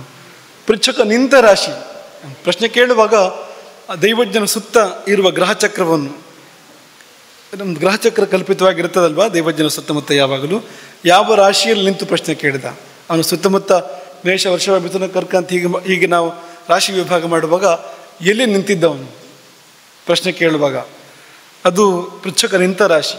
ದಿಕ್ಕು, ಯಾವ ದಿಕ್ಕಿನಲ್ಲಿ ನಿಂತಿದ್ದ, ದಿಕ್ಕಿನಲ್ಲಿ ನಿಂತಿದ್ನೋ ಅಥವಾ ವಿದಿಕ್ಕಿನಲ್ಲಿ ನಿಂತಿದ್ನೋ ಅಂತ, ಹೀಗೆ ಸರಿಯಾದ ದಿಕ್ಕಿನಲ್ಲಿ ನಿಂತಿದ್ನೋ ಅಥವಾ ಓರೆಯಿಂದ ನಿಂತಿದ್ನೋ ಅನ್ನುವಂಥದ್ದು. ಆಮೇಲೆ ಪ್ರಶ್ನಾಕ್ಷರಗಳು ಗೊತ್ತು ನಿಮಗದೆಲ್ಲ. ಮೊದಲ ಅಕ್ಷರ ಯಾವುದು, ಮೊದಲ ಮೂರು ಅಕ್ಷರಗಳು ಯಾವುದು, ಒಟ್ಟು ಪ್ರಶ್ನೆಯಲ್ಲಿ ಎಷ್ಟು ಅಕ್ಷರಗಳಿವೆ ಆ ಲೆಕ್ಕದಲ್ಲಿ ನಿಮಗೆ ಈಗಾಗಲೇ ಗೊತ್ತು. ಪೃಚ್ಛಕನ ಸ್ಥಿತಿ, ಯಾವ ಕಾಲು ಮುಂದಿತ್ತು, ಎಡಗಾಲೋ ಬಲಗಾಲೋ, ಅಥವಾ ಅವನು ಚಂಚಲವಾಗಿದ್ನೋ ಅಚಲವಾಗಿದ್ನೋ ಇಂಥದ್ದೆಲ್ಲ ಬರುತ್ತೆ ಅದರಲ್ಲಿ. ಪೃಚ್ಛಕನ ಚೇಷ್ಟೆ, ಏನು ಮಾಡ್ತಾ ಇದ್ದವನು ಆ ಸಮಯದಲ್ಲಿ. ಚೇಷ್ಟೆ ಅಂದರೆ ಕ್ರಿಯೆ ಅಂತ, ದೇಹದಲ್ಲಿ ಯಾವ ರೀತಿ ಕ್ರಿಯೆಗಳು ನಡೀತಾ ಇದ್ವು ಅನ್ನೋದನ್ನು ಹೇಳುವಂಥದ್ದು. ಪೃಚ್ಛಕನ ಭಾವ, ಮುಖಭಾವ ಹೇಗಿತ್ತು ಆ ಸಮಯದಲ್ಲಿ. ನೋಟ, ಕಣ್ಣು ಮೇಲಿತ್ತೋ ಕೆಳಗಿತ್ತೋ, ಸೀದಾ ಇತ್ತೋ, ಆ ಕಡೆ ಈ ಕಡೆ ಇತ್ತೋ, ದೃಷ್ಟಿ ಅದು. ಪೃಚ್ಛಕನ ವಸ್ತ್ರ, ಅವನ ಬಟ್ಟೆ ಯಾವ ಥರ ಇತ್ತು. ಈ ಒಂದೊಂದರಲ್ಲೂ ತುಂಬ ವಿಷಯಗಳನ್ನ ಹೇಳ್ಬೋದು ಅಂತ, ಒಂದೊಂದರಲ್ಲೂ ಎಲ್ಲವನ್ನೂ ಹೇಳ್ಬೋದು, ಈ ಒಂದೊಂದರಲ್ಲೇ ಎಲ್ಲವನ್ನೂ ಹೇಳ್ಬಿಡ್ಬೋದು ಅಂತ, ಅಷ್ಟು ವಿಷಯಗಳು ಸಿಗತ್ತೆ ಅಲ್ಲಿ. ತಾಂಬೂಲ, ತಾಂಬೂಲ ಶ್ಲೋಕದಲ್ಲಿ ಇಲ್ಲ, ಆದರೆ ಶ್ಲೋಕದಲ್ಲಿ ಸೂಚನೆ ಇದೆ, ಅನ್ಯಚ್ಚ ಅಂತ, ಇಂಥದ್ದು ಇನ್ನೇನೇನಿದು ಅದೆಲ್ಲ ಅಂತ. ಹಾಗಾಗಿ ಅದು ಕೂಡ ತುಂಬ ಮುಖ್ಯ ಆಗುತ್ತೆ ತಾಂಬೂಲ. ಅದ್ರ ಬಗ್ಗೆ ನಿಮ್ಗೆ ಹೇಳಿದ್ದೀವಿ, ತಾಂಬೂಲದಿಂದ ಗ್ರಹೋದಯ ಹೇಗಾಗುತ್ತೆ, ಅದಕ್ಕೇನು ಫಲ. ಆಮೇಲೆ ರಾಶಿ ನಿರ್ಣಯ ಮಾಡಿ ಅದಕ್ಕೊಂದು ಗ್ರಹ ಕುಂಡ್ಲಿ ಹೇಗೆ ಬರುತ್ತೆ ಅಂತ ನಿಮ್ಗೆ ಹೇಳಿದ್ದೀವಿ, ಅದು ಕೂಡ ಅಂತ. ಇದಲ್ಲದೆ ಆ ಸಮಯದಲ್ಲಿ ಏನೇನು ಅನುಭವಕ್ಕೆ ಬರುತ್ತೋ, ಕಂಡಿದ್ದು ಕೇಳಿದ್ದು ನಡೀತಾ ಇದ್ದಿದ್ದು ಆ ಹೊತ್ತಿನಲ್ಲಿ, ಅದೆಲ್ಲವೂ ಗಣನೆಗೆ ಬರುತ್ತೆ. ಆ ಸಮಯದಲ್ಲಿ ಚಿಕ್ಕ ದೊಡ್ಡ ಏನೇನು ಸಂದರ್ಭಗಳು ನಡೀತಾ ಇತ್ತು ಸುತ್ತಮುತ್ತ, ಅವೆಲ್ಲವೂ ಕೂಡ ಗಣನೆಗೆ ಬರುತ್ತೆ. ಇದಿಷ್ಟು ಸೇರಿದರೆ ಪೃಚ್ಛ ಪ್ರಥಮ ನಿವೇದನ, ಅದರಲ್ಲಿ ಅಷ್ಟು ವಿಷಯ ಸೇರಿಕೊಳ್ಳುತ್ತೆ ಅಲ್ಲಿ. ಇದನ್ನು ಸಂಕ್ಷೇಪವಾಗಿ ನಿಮಗೆ ಅದನ್ನು, ಈ ಶ್ಲೋಕ ಇದೆ, ಶ್ಲೋಕ ಅನ್ಸುತ್ತೆ ನೋಡಿ, ಶ್ಲೋಕ ಅದನ್ನು ಹೇಳುತ್ತೆ. ಶ್ಲೋಕ ತೋರಿಸಿ. ದೈವಜ್ಞೇನ ಸಮಾಹಿತೇನ, ದೈವಜ್ಞ ಕೃತ್ಯಗಳು ಅಂತಿದೆ ಒಂದಿಷ್ಟು. ಬೆಳಗ್ಗೆ ಎದ್ದು ಏನು ಮಾಡಬೇಕು ಅವನು ಅಂತ ಅದೆಲ್ಲ ಮಾಡಿ ಅವನು ಗ್ರಹಚಕ್ರದ ಮುಂದೆ, ಸುಮಾರಿದೆ ಅದು, ಇನ್ನೊಂದು ಸತಿ ನಿಮ್ಗೆ ಹೇಳ್ತೀವಿ ಅದನ್ನು. ಗ್ರಹಚಕ್ರದ ಮುಂದೆ ಪ್ರತೀಕ್ಷೆಯಲ್ಲಿ ಕುಳಿತಿರಬೇಕು ದೈವಜ್ಞ, ಯಾರಾದರೂ ಬರ್ತಾರೋ ಅಂತ. ಆ ಸಮಯದಲ್ಲಿ ಆಗಮನ ಆಗ್ತದೆ ಯಾರದು, ಪೃಚ್ಛಕನದ್ದು ಅಂತ. ಹಾಗಾಗಿ ದೈವಜ್ಞೇನ ಸಮಾಹಿತೇನ, ಸಮಾಧಾನ ಚಿತ್ತನಾಗಿ ದೈವಜ್ಞ ಕೂತ್ಕೊಂಡಿರಬೇಕು. ಒಂದು ವೇಳೆ ಸಮಾಧಾನ ಚಿತ್ತನಾಗಿ ಇಲ್ಲದೇ ಇದ್ದರೆ ಅದಕ್ಕೂ ಫಲ ಇದೆ. ದೈವಜ್ಞನಿಗೆ ಸಮಾಧಾನ ಇಲ್ಲದೇ ಇದ್ದರೂ ಅದರ ಫಲ ಈ ಕಡೆಗೆ ಬರೋದು, ಪೃಚ್ಛಕನಿಗೆ ಬರೋದು ಅಂತ. ಹಾಗಾಗಿ ಅವನು ಸಮಾಹಿತನಾಗಿ ಅಂದರೆ ಏಕಾಗ್ರನಾಗಿ ಅವನು ಕುಳಿತಿರಬೇಕು ದೈವಜ್ಞ. ಆ ಸಮಯದಲ್ಲಿ ಪೃಚ್ಛಕ ಬಂದು ಪ್ರಥಮ ನಿವೇದನೆ ಮಾಡ್ತಾನೆ ಅವನು ಅಂತ ಅಂದ್ಕೊಳ್ಳಿ ನೀವೀಗ. ಆಗ ಏನೇನನ್ನು ದೈವಜ್ಞ ನೋಟ್ ಮಾಡಬೇಕು, ಪರಿಗಣಿಸ್ಬೇಕು ಅಂದರೆ ದೈವಜ್ಞೇನ ಸಮಾಹಿತೇನ ಸಮಯ, ದೇಶ, ದೇಶ ಅಂದರೆ ಸ್ಥಳ, ಸ್ವವಾಯು ತನ್ನ ಉಸಿರು, ದಶ ತನ್ನ ಸ್ಥಿತಿ, ಪ್ರಷ್ಟುಸ್ಪರ್ಶನಂ ಎಲ್ಲಿ ಮುಟ್ಟಿದವನು, ಯಾವ ಅಂಗ ಮುಟ್ಕೊಂಡ ಅಂತ ಪ್ರಶ್ನೆ ಕೇಳೋನು. ಆಶ್ರಿತ ಋಕ್ಷ ಹರಿತವು, ಋಕ್ಷ ಅಂದರೆ ರಾಶಿ, ರಿಕ್ಷಾ ಅಲ್ಲ, ಇದು ಆ ಇವರು ಇದೆಯಲ್ಲ, ಆ ರಿಕ್ಷಾ ಅಂದರೆ ಅದಕ್ಕೆ ಕರಡಿ ಅಂತಲೂ ಅರ್ಥ ಇದೆ ಬೇರೆ ಕಡೆಗೆ. ಇಲ್ಲದಲ್ಲ, ರಾಶಿ ಅಂತ. ಹಾಗಾಗಿ ಆಶ್ರಿತ ವೃಕ್ಷ ಅಂದರೆ ಯಾವ ರಾಶಿಯಲ್ಲಿ ಬಂದು ನಿಂತ್ಕೊಂಡ ಅಂತ, ನಮ್ಮ ಸುತ್ತಮುತ್ತ ಇರುವ ಮೇಷಾದಿ ರಾಶಿಗಳ ಪೈಕಿಯಲ್ಲಿ ಯಾವ ರಾಶಿಯಲ್ಲಿ ಬಂದು ನಿಂತ್ಕೊಂಡ ಅಂತ. ಹಾಗಾಗಿ ಆಶ್ರಯಿಸಿದ ರಾಶಿ ಮತ್ತು ಆಶ್ರಯಿಸಿದ ದಿಕ್ಕು, ಹರಿತ್ ಅಂದರೆ ದಿಕ್ಕು, ಆಶ್ರಯಿಸಿದ ದಿಕ್ಕು. ಪ್ರಶ್ನಾಕ್ಷರಾಣಿ ಸ್ಥಿತಿ, ಅವನ ಸ್ಥಿತಿ, ಯಾರದು ಪೃಚ್ಛಕನ ಸ್ಥಿತಿ. ಚೇಷ್ಟ ಅವನ ಚಟುವಟಿಕೆಗಳು, ಪೃಚ್ಛಕನ ಚಟುವಟಿಕೆಗಳು. ಭಾವ ಅವನ ಭಾವ, ಮುಖಭಾವ, ಮನೋಭಾವ, ಮುಖಭಾವ. ವಿಲೋಕನ ನೋಟ ಅವನದ್ದು. ವಸನ ಬಟ್ಟೆ, ವಸನಾದಿ ಸುರೇಶ ಅದು ತಿದ್ದುಪಡಿಬೇಕು, ಅದು ವಸನಾದ್ಯನ್ಯಚ್ಚ, ವಸನಾದಿ ಅನ್ಯಚ್ಚ, ದಕ್ ಯಾವತ್ತು ಬೇಕು ಅದಕ್ಕೆ. ವಸನಾದ್ಯನ್ಯಚ್ಚ ತತ್ಕಾಲಜಂ, ಅನ್ಯತ್ ಮತ್ತು ಬೇರೆ ಏನೇನಿದೆ ಇಂಥ ವಿಷಯಗಳು ಅದೆಲ್ಲವನ್ನು ಕೂಡ ಒಂದು ಸರಣಿ ದಾರಿ ತೋರಿಸ್ತಾ ಇರುವಂಥದ್ದು, ಅದೆಲ್ಲವನ್ನೂ ಚಿಂತನೆ ಮಾಡಲಿಕ್ಕಿರುವಂಥದ್ದು. ತತ್ಕಾಲಜಂ, ಆ ಸಮಯದಲ್ಲಿ ಏನೇನು ಇತ್ತು ಅಲ್ಲಿ ಅದೆಲ್ಲವನ್ನು ಕೂಡ ಪರ್ಯಾಲೋಚನೆ ಮಾಡೋಕ್ಕಿರುವಂಥದ್ದು ಅಂತ. ಎಷ್ಟು ಈಗ ಸಮಯ ಅಂತಿದೆ, ದೈವಜ್ಞೇನ ಸಮಾಹಿತೇನ ಸಮಯ. ಈಗ ಮೊದಲೇ ಹೇಳಿದ್ದೇವೆ, ಸಮಯ ಅಂದರೆ ಅದನ್ನು 5 ರೀತಿ ಹೇಳ್ತಾರೆ ನಮ್ಮಲ್ಲಿ ಅಂತ. ತಿಥಿ, ವಾರ, ನಕ್ಷತ್ರ, ಯೋಗ, ಕರಣ. ತಿಥಿ ಶುಭವಾದರೆ ಐಶ್ವರ್ಯ, ಅಶುಭವಾದರೆ ದಾರಿದ್ರ್ಯ. ವಾರ ಶುಭವಾದರೆ ಆಯುಸ್ಸು, ಅಶುಭವಾದರೆ ಮರಣ ಅಥವಾ ಆಯುಸ್ಸಿನ ಹಾನಿ. ನಕ್ಷತ್ರ ಶುಭವಾದರೆ ಪಾಪಹರಣ, ಆತ್ಮಶುದ್ಧಿ. ಅಶುಭವಾದರೆ ಪಾಪ ಸಂಚಯ. ಆಮೇಲೆ ಯೋಗ ಶುಭವಾದರೆ ಆರೋಗ್ಯ, ಅಶುಭವಾದರೆ ಅನಾರೋಗ್ಯ. ಕರಣ ಶುಭವಾದರೆ ಕಾರ್ಯಸಿದ್ಧಿ, ಅಶುಭವಾದರೆ ಕಾರ್ಯಹಾನಿ. ಇದು ಮುಖ್ಯವಾಗಿರ್ತಕ್ಕಂಥ ಇದಲ್ಲದೆ ಅನೇಕ ಸಂಗತಿಗಳಿದೆ ಅಂತ. ಈ ಸಮಯದಲ್ಲಿ ಅನೇಕ ವಿಚಾರಗಳಿದೆ ಅಂತ, ಅದನ್ನು ದೊಡ್ಡ ಪಟ್ಟಿಯೇ ಇದೆ. ಅದನ್ನು ಮುಂದೆ ಸಾಂದರ್ಭಿಕವಾಗಿ ನಿಮಗೆ ಅದನ್ನು ತಿಳಿಸ್ಕೊಡ್ತೀವಿ. ಆ ಒಂದೊಂದು ಕೂಡ ನಿರ್ಣಯ ಮಾಡುತ್ತೆ ಅಂತ, ಏನಾಗುತ್ತೆ ಇವನ ಕತೆ ಮುಂದೆ ಅಂತ. ಕೇಳಿದ ಪ್ರಶ್ನೆ ಕತೆ, ಪ್ರಶ್ನೆ ಕೇಳಿದವನ ಕತೆ, ಎರಡನ್ನು ಕೂಡ ಒಂದೊಂದು ಕೂಡ ತೀರ್ಮಾನ ಮಾಡ್ತಾ ಇರುತ್ತೆ ಅಂತ. ಈಗ ನಕ್ಷತ್ರ ಶುಭವಾಗಲಿಲ್ಲ, ಜ್ವಲನ ಭೀಹಿ ಅಂತ ಹೇಳಿದ್ದಾರೆ, ಅದಕ್ಕೆ ಅಗ್ನಿಭಯ ಅಂತ ಬರುತ್ತೆ ಮುಂದೆ. ಉದಾಹರಣೆ ಕೊಟ್ಟು ನಿಮ್ಗೆ ನಾವು ಅದನ್ನಂತ. ಅದು ಬಾಲಾನ್ನ ವರ್ಜ್ಯ ತಾರೆಗಳು ಅಂತ ಹೇಳಿದ್ದಾರೆ. ಅದು ಮಕ್ಕಳಿಗೆ ಅನ್ನ ಹಾಕೋದಕ್ಕೆ ಕೆಲವು ತಾರೆಗಳನ್ನ ಹೇಳ್ತಾರೆ. ಆ ತಾರೆಗಳು ಆಗಬಾರ್ದು ಅಂತ 16 ತಾರೆಗಳನ್ನ ಹೇಳ್ತಾರೆ. 16 ತಾರೆಗಳು ತಗೊಳ್ಬೋದು ಅಂತ, 11 ತಾರೆಗಳು ತಗೊಳ್ಬಾರ್ದು ಅಂತ, ಅಂಥದ್ದು ಬರುವಂಥದ್ದು. ಹಾಗೆ ಈ ಕಾಲವನ್ನು ಬೇರೆ ಬೇರೆ ರೀತಿಯಲ್ಲಿ ನಿರೂಪಣೆ ಮಾಡ್ತಾರೆ. ಅವೆಲ್ಲವನ್ನೂ ಪರಿಗಣನೆ ಮಾಡಬೇಕು ಇಲ್ಲಿ ಅಂತ. ಇನ್ನು ದೇಶ, ಎಲ್ಲಿ ಕೇಳಿದ ಪ್ರಶ್ನೆ ಇನ್ನು ಅಂತ, ಎಲ್ಲಿ ಕೇಳಿದ್ರೆ ಒಳ್ಳೆಯದು? ಆ ಭೂಮಿಯಲ್ಲಿ ಹಣ್ಣು ಬಿಡುವ, ಹೂ ಬಿಡುವ ಅಥವಾ ಹಣ್ಣು ಬಿಟ್ಟ ಹೂ ಬಿಟ್ಟ ಮರಗಳಿದ್ರೆ ಶುಭ. ಫಲಪ್ರಸೂನ ಸಂಪೂರ್ಣ ಮಹೀರುಹ ಸಮಾಕುಲೆ, ಹಣ್ಣು ಹೂವು ಚಿಗುರು ಇಂಥದ್ದು ಅಂತ. ಸ್ನಿಗ್ಧ ಭೂಮಿ ತಲೆ, ಸುಂದರವಾದ ನುಡುಪಾಗಿರ್ತಕ್ಕಂಥ ಭೂಮಿ, ಒರಟಾದ ಭೂಮಿ ಅಲ್ಲ, ಸುಂದರವಾದ ಭೂಮಿ. ಆ ಭೂಮಿಯಲ್ಲಿ ಬಂಗಾರ ಇದೆ, ರತ್ನ ಇದೆ. ಅಂದರೆ ರತ್ನಗರ್ಭವಾದ ಭೂಮಿ ಅಂತ ತೊಗೋಬೋದು, ಬಂಗಾರ ರತ್ನಗಳು ಭೂಗರ್ಭದಲ್ಲಿ ಅಂತ ತೊಗೋಬೋದು. ಅಥವಾ ಒಟ್ಟು ಆ ಪರಿಸರದಲ್ಲಿ ಸ್ವರ್ಣ ರತ್ನಗಳ ಉಪಸ್ಥಿತಿ ಇದ್ದರೆ ಅದು ಶುಭ ತುಂಬ ಅಂತ. ಪಂಚೇಂದ್ರಿಯ ಮನಃಪ್ರೀತಿಕರೇ, ಕಣ್ಣಿಗೆ ಸಂತೋಷ ಆಗಬೇಕು ಆ ಭೂಮಿ, ಕಿವಿಗೆ ಸಂತೋಷ ಆಗಬೇಕು, ಒಳ್ಳೆ ಪರಿಮಳ ಬರ್ತಾ ಇರಬೇಕು, ಅಥವಾ ಸ್ಪರ್ಶಕ್ಕೆ ಹಿತ ಇರಬೇಕು. ಈ ಪಂಚೇಂದ್ರಿಯಗಳಿಗೂ ಸಂತೋಷ ಮಾಡ್ತಕ್ಕಂಥ ಭೂಮಿ, ಮನಸ್ಸಿಗೆ ಸಂತೋಷ ಮಾಡ್ತಕ್ಕಂಥ ಭೂಮಿ ಆಗಿದ್ದರೆ ಆ ಭೂಮಿಯನ್ನು ಗೋಮಯ ಜಲದಿಂದ ಶುದ್ಧ ಮಾಡಿದ್ದಿದ್ರೆ, ಆ ಸಮಯದಲ್ಲಿ ಅಂತ, ಯಾವತ್ತೋ ಮಾಡಿದ್ದಲ್ಲ, ಹತ್ತಿರದಲ್ಲಿ ಅಂತ. ತತ್ಕ್ಷಣ ಪ್ರೋಕ್ಷಿತ ಕ್ಷೋಣೀತಲೆ ಅಂತ, ಸಗಣಿಯಿಂದ ಸಾರಿಸಿರ್ಬೇಕು ಅದನ್ನು ಅಂತ. ಅದು ಮಂಗಲ. ಗೋಮಯ ಅಂದರೆ ಅಮಂಗಲ ಅಲ್ಲ, ಅದ್ಭುತವಾದ ಪ್ರಾಣಿ ಗೋವು ಅಂದರೆ ಅದು ಅಂತ. ಯಾಕೆಂದರೆ ಅದರ ತ್ಯಾಜ್ಯವೂ ಕೂಡ ಪೂಜ್ಯ ಅಂತ. ಹಾಗಾಗಿ ಏನಾದರೂ ಗೋವಿನ ಸಂಬಂಧ ಯಾವ ರೂಪದಲ್ಲಿ ಬಂದರೂ ಶುಭ ಅಂತ ಲೆಕ್ಕ ಇಲ್ಲಿ. ಹಾಗಾಗಿ ಗೋಮಯದಿಂದ ಸಾರಿಸಿದ ಭೂಮಿ ಆದರೆ ಆ ಭೂಮಿಯೇ ಶುಭತ್ವವನ್ನು ಹೇಳ್ತದೆ, ಕೇಳುವ ಪ್ರಶ್ನೆ ಒಳ್ಳೆಯದಾಗ್ತದೆ ಅಂತ ಹೇಳ್ತದೆ ಅಂತ. ಸಮವಸುಂಧರೆ ಅಂತ, ಏರು ತಗ್ಗು ಇರಬಾರ್ದು, ಸಮತಲವಾಗಿರಬೇಕು ಭೂಮಿ ಅಂತ. ಪ್ರಶ್ನೆ ಕೇಳಿದ ಪ್ರದೇಶ ಇದೆಯಲ್ಲ, ಆ ಜಾಗ ಸಮತಲವಾಗಿರಬೇಕು. ಮಾಂಗಲ್ಯ ಕರ್ಮ ಸಂಯುಕ್ತೆ ಅಥವಾ ಮಂಗಲ್ಯ ಕರ್ಮ ಸಂಯುಕ್ತೆ ಅಂದರೆ ಅಲ್ಲಿ ಸುತ್ತಮುತ್ತ ಯಾವುದಾದ್ರು ಮಂಗಲ ಕಾರ್ಯಗಳು ನಡೀತಾ ಇರಬೇಕು. ವೇದಘೋಷ ಆಗ್ತಾ ಇರಬೇಕು, ಅಥವಾ ವಾದ್ಯಘೋಷ, ಮಂಗಲ ವಾದ್ಯಗಳ ಘೋಷ ಆಗ್ತಾ ಇರಬೇಕು, ಯಾವುದು ಧರ್ಮಕರ್ಮ ಅಲ್ಲಿ ನಡೀತಾ ಇರಬೇಕು. ಹೀಗೇನಾದ್ರು ಇದ್ದರೆ ಮಂಗಲ ಸ್ತ್ರೀ ಸಮಾಕುಲೆ, ಮಂಗಲ ಸ್ತ್ರೀಯರು, ಕನ್ಯೆಯರು ಇರ್ಬೋದು, ಸುಮಂಗಲಿಯರು ಇರ್ಬೋದು, ಅಂಥವರ ಸಂಚಾರ ಆ ಪರಿಸರದಲ್ಲಿದ್ದರೆ. ಹಾಗೆ ಮನೆಯಾಗಿದ್ದು ಮನೆಯಲ್ಲಿ ಮಕ್ಕಳು, ಹೆಂಡತಿ, ಮೊಮ್ಮಕ್ಕಳು, ಅವರು ಇವರು ಎಲ್ಲ ಖುಷಿಯಾಗಿ ಓಡಾಡ್ತಾ ಇದ್ದಾರೆ. ಹೃಷ್ಟ ಪುಷ್ಟ ಜನಾಶ್ರಿತೆ, ಸಂತೋಷವಾಗಿ ಜನಗಳು ಆ ಕಡೆ ಈ ಕಡೆ ಓಡಾಡ್ತಾ ಇದ್ದಾರೆ. ಹಾಗಿದ್ದರೆ ಇಂಥ ದೇಶದಲ್ಲಿ ಪ್ರಶ್ನೆ ಕೇಳಿದರೆ, ಇಂಥ ಪ್ರದೇಶದಲ್ಲಿ ಪ್ರಥಮ ನಿವೇದನೆ ಏರ್ಪಟ್ಟರೆ ಇಷ್ಟು ಸಿದ್ಧಿ ಆಗತ್ತೆ. ಆ ಪ್ರಶ್ನೆಗೆ ಉತ್ತರ ಪಾಸಿಟಿವ್, ಅದು ಕಾರ್ಯಸಿದ್ಧಿ ಆಗುತ್ತೆ ಅಂತ. ಇದು ಏನು ವ್ಯತ್ಯಾಸ ಆದರೂ ಫಲ ವ್ಯತ್ಯಾಸ ಆಗುತ್ತೆ. ಈಗ ಹೃಷ್ಟಪುಷ್ಟ ಜನಾಕುಲೆ ಅಂತಿದೆಯಲ್ಲ, ಸಂತೋಷವಾಗಿ ಪುಷ್ಟಿ ತುಂಬಿಕೊಂಡು ಇರ್ತಕ್ಕಂಥ ಜನಗಳು ಓಡಾಡ್ತಾ ಇದ್ರೆ ಅಂತಿದೆಯಲ್ಲ, ವ್ಯತ್ಯಾಸ ಆದರೆ ಅಳೋದು ಕೇಳಿದರೆ, ಅಲ್ಲಿ ಯಾರೋ ಅಳ್ತಾ ಇದ್ದರೆ, ಯಾರೋ ಸ್ವರಗಿ ಹೋಗಿರ್ತಕ್ಕಂಥ ಯಾರಾದರೂ ಕಂಡ್ರೆ ಆ ಸಮಯದಲ್ಲಿ ವಿಪರೀತ ಫಲ ಅದಕ್ಕೆ ಅಂತ. ಹಾಗಾಗಿ ಆ ಭೂಮಿಯಲ್ಲಿ ಇಂಥದ್ದೆಲ್ಲ ಇರಬೇಕು ಅಂತ. ಎಲ್ಲಿ ಕೇಳಬಾರ್ದು?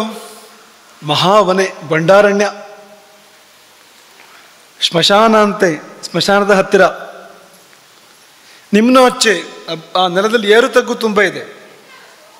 ಶೂನ್ಯ ಮಂದಿರೆ, ಮನೆ ಹೌದು, ಯಾರೂ ಇಲ್ಲ ಜನ ಅಲ್ಲಿ, ಅಥವಾ ದೇವಸ್ಥಾನ, ಇನ್ಯಾವುದೋ ಕಟ್ಟಡ ಪಾಳಿ ಬಿದ್ದಿದೆ, ಯಾರೂ ಇಲ್ಲ ಅಲ್ಲಿ. ಇನ್ನು ಮನೆ ಹೋದು ಆರ್ತ ಜನೆ ಅಂತ, ಆ ಮನೆಯಲ್ಲಿ ಎಲ್ಲ ಚಿಂತೆಯಲ್ಲಿದ್ದಾರೆ, ದುಃಖದಲ್ಲಿದ್ದಾರೆ, ಅಳ್ತಾ ಇದ್ದಾರೆ. ಇಂಥ ಮನೆಯ ಇಂಥ ಪರಿಸರ ಆಗಿದ್ದರೆ, ಒಂದು ವೇಳೆ ಪ್ರೇತಕ್ರಿಯಾದ್ಯ ಶುಭ ಕರ್ಮಣಿ, ಪ್ರೇತಕ್ರಿಯೆ ನಡೀತಾ ಇದೆ, ಉತ್ತರ ಕ್ರಿಯೆ ನಡೀತಾ ಇದೆ, ಅಂಥ ಅಶುಭ ಕರ್ಮ ನಡೀತಾ ಇರಬೇಕಾದ್ರೆ ಪ್ರಥಮ ನಿವೇದನೆಯಾದರೆ, ನೀರಿನ ಹತ್ತಿರ, ಬೆಂಕಿ ಹತ್ತಿರ, ಮರದ ಹತ್ತಿರ, ಮರ ಅಂದರೆ ಹಣ್ಣು ಹೂವು ಇಲ್ಲದೆ ಇರ್ತಕ್ಕಂಥ ಮರ ಅಂತ, ಬಂಜೆ ಅಂಥ ಮರದ ಹತ್ತಿರ, ಇಂದ್ರಿಯ ಮನಸ್ಸುಗಳಿಗೆ ಅನಿಷ್ಟದೇ ದೇಶ ಅಂತ, ಮನಸ್ಸಿಗೆ ಖುಷಿ ಆಗೋದಿಲ್ಲ, ನೋಡಿದಾಗ ಸಂತೋಷ ಆಗೋದಿಲ್ಲ ಅಂತ, ಏನೋ ಕಿರಿಕಿರಿ ಮನಸ್ಸಿಗೆ. ಅಂಥ ಪ್ರದೇಶವಾದರೆ ಪ್ರಶ್ನ ನಾಪ್ನೋತ್ಯಭಿಯಪ್ಸಿತಂ, ಆ ಪ್ರಶ್ನೆ ಈಡಿರೋದಿಲ್ಲ ಅಂತ. ಹಾಗಾಗಿ ಎಲ್ಲಿ ಕೇಳಿದ ಅನ್ನೋದು ಕೂಡ ತುಂಬ ಮುಖ್ಯ ಅಂತ.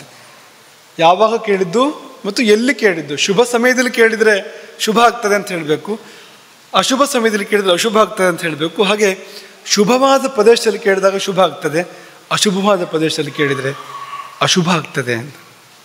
ಇದು ಕಾಲ ಮತ್ತು ದೇಶಗಳು. ಆಯಿತಾ? ಮುಂದೆ ಶ್ವಾಸ ತುಂಬ ಮುಖ್ಯವಾದದ್ದು. ಇದರ ಸ್ವಲ್ಪ ಭಾಗ ಮಾತ್ರ ಹೇಳ್ತೀವಿ, ಇದನ್ನು ಚೆನ್ನಾಗಿ ಅಧ್ಯಯನ ಮಾಡಬೇಕು. ಇವತ್ತು ದೈವಜ್ಞರು ಇದನ್ನು ಅಷ್ಟಾಗಿ ಪ್ರಯೋಗ ಮಾಡ್ತಾ ಇಲ್ಲ, ಅದಕ್ಕೆ ಎಷ್ಟು ವ್ಯಾಪ್ತಿ ಇದೆಯೋ ಅಷ್ಟು ಪ್ರಯೋಗ ಮಾಡ್ತಾ ಇಲ್ಲ. ಆದರೆ ಇದು ಒಂದರಲ್ಲಿ ಎಲ್ಲವೂ ಇದೆ ಅಂಥದ್ದಿದು. ಪೀಠಕ್ಕೆ ಅಂತ ಅಂದ್ಕೊಳ್ಳಿ ಇವತ್ತಷ್ಟೇ, ಅದಕ್ಕಿಂತ ಜಾಸ್ತಿ ಹೇಳೋಕ್ಕೆ ಸಮಯ ಇಲ್ಲ. ಇವತ್ತು ಎಲ್ರಿಗೂ ಉಪಯೋಗ ಆಗುವಂಥದ್ದು, ಇದಕ್ಕೇನು ಗ್ರಹಸ್ಥಿತಿ, ಗಣಿತ ಮತ್ತೊಂದು ಏನೂ ಬೇಕಾಗೋದಿಲ್ಲ ಇದಕ್ಕೆ. ಅಂಥದ್ದು ಶ್ವಾಸ ತುಂಬ ಮುಖ್ಯ ಅಂತ, ಅತ್ಯಂತ ಮುಖ್ಯ ಅಂತ. ಶ್ವಾಸ 3 ಬಗೆಯಾಗಿ ಇರ್ತದೆ ಅಂತ. 3 ಬಗೆಯಾಗಿ ಅಂದರೆ ಇಡ, ಪಿಂಗಲ, ಸುಷುಮ್ನ. ಕೆಲವು ಬಾರಿ ಶ್ವಾಸ ಎಡ ಮೂಗಿನಲ್ಲಿ ಆಡ್ತಾ ಇರ್ತದೆ, ಕೆಲವು ಬಾರಿ ಬಲ ಮೂಗಿನಲ್ಲಿ ಆಡ್ತಾ ಇರ್ತದೆ, ಕೆಲವು ಬಾರಿ ಎರಡೂ ಕಡೆಗೂ ಇಲ್ಲ ಅಂತ ಅನ್ಬೋದು, ಅಥವಾ ಎರಡೂ ಕಡೆಗೂ ಇದೆ ಅಂತ ಅನ್ಬೋದು. ಆ ರೀತಿ ಸಮವಾಗಿ ಮೆಲ್ಲ ಕಡಿಮೆ ಪ್ರಮಾಣದಲ್ಲಿ ಆಡ್ತಾ ಇರ್ತದೆ ಕೆಲವು ಬಾರಿ. ಆದರೆ ಸಾಮಾನ್ಯವಾಗಿ ಹೇಗೆ ಅಂದರೆ, ಒಂದು ಈ ಮೂಗಲ್ಲಿ ನೀವು ಉಸಿರನ್ನು ತೊಗೊಂಡು ಬಿಟ್ಟು ಮಾಡಿದರೆ ಗೊತ್ತಾಗತ್ತೆ. ಹೀಗಿಟ್ಕೊಳ್ಬೇಕಾದ್ರೆ ಕೈಯನ್ನು ಹೀಗಿಟ್ಕೊಂಡ್ರೂ ಗೊತ್ತಾಗತ್ತೆ, ಹೀಗೀಗಂದ್ರೂ ಗೊತ್ತಾಗತ್ತೆ. ಎಲ್ಲ ಒಂದು ಕಡೆಗೆ ಆಡ್ತಾ ಇರುತ್ತೆ ಅಂತ, ಎರಡೂ ಕಡೆ ಅಲ್ಲ ಅಂತ, ಒಂದು ಕಡೆ ಆಡ್ತಾ ಇರುತ್ತೆ ಅಂತ. ಇಡ, ಪಿಂಗಲ ಅಂತ ಸಾಮಾನ್ಯವಾಗಿರೋದು ಹೀಗೆ ಅಂತ. ಸಾಮಾನ್ಯವಾಗಿ ಗಂಟೆಗೆ ಬದಲಾವಣೆ ಆಗತ್ತದು. ಇಡದಿಂದ ಪಿಂಗಲಕ್ಕೆ ಹೋಗುತ್ತೆ, ಪಿಂಗಲದಿಂದ ಇಡಕ್ಕೆ ಬರುತ್ತೆ ಅಂತ. ಗಂಟೆ ಬದಲಾವಣೆ ಆಗೋ ಸಮಯದಲ್ಲಿ ಆಗ ಸಂಧಿಕಾಲ ಇದೆಯಲ್ಲ, ಆಗ ಸುಷುಮ್ನ ಆಡ್ತಾ ಇರುತ್ತೆ, ಮಧ್ಯೆ ಇರುತ್ತೆ. ಆಗ ಎರಡೂ ಕಡೆ ಒಂದೇ ಥರ ಇದಾನು ಗೊತ್ತಾಗೋ ಥರ ಇಲ್ಲ ಅಂತ, ಹಾಗಿರುತ್ತೆ ಅಂತ. ಹೀಗೆ 3 ತರಹದ ಶ್ವಾಸಗತಿ ಇದೆ ಅಂತ.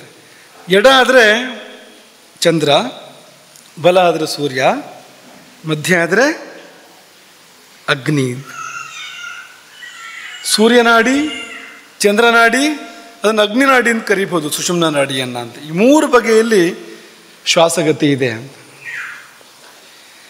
ಇದನ್ನು ನಾವು ಚೆನ್ನಾಗಿ ಗಮನಿಸ್ಕೋಬೇಕು. ಸಾಮಾನ್ಯ ಮನುಷ್ಯರಿಗೂ ಕೂಡ ತುಂಬ ಉಪಯೋಗ ಆಗುವಂಥದ್ದು. ಬೆಳಗ್ಗೆ ಎದ್ದಾಗ ಚಂದ್ರನಡಿ ಆಡಬೇಕು, ಸಾಮಾನ್ಯ ನಿಯಮ.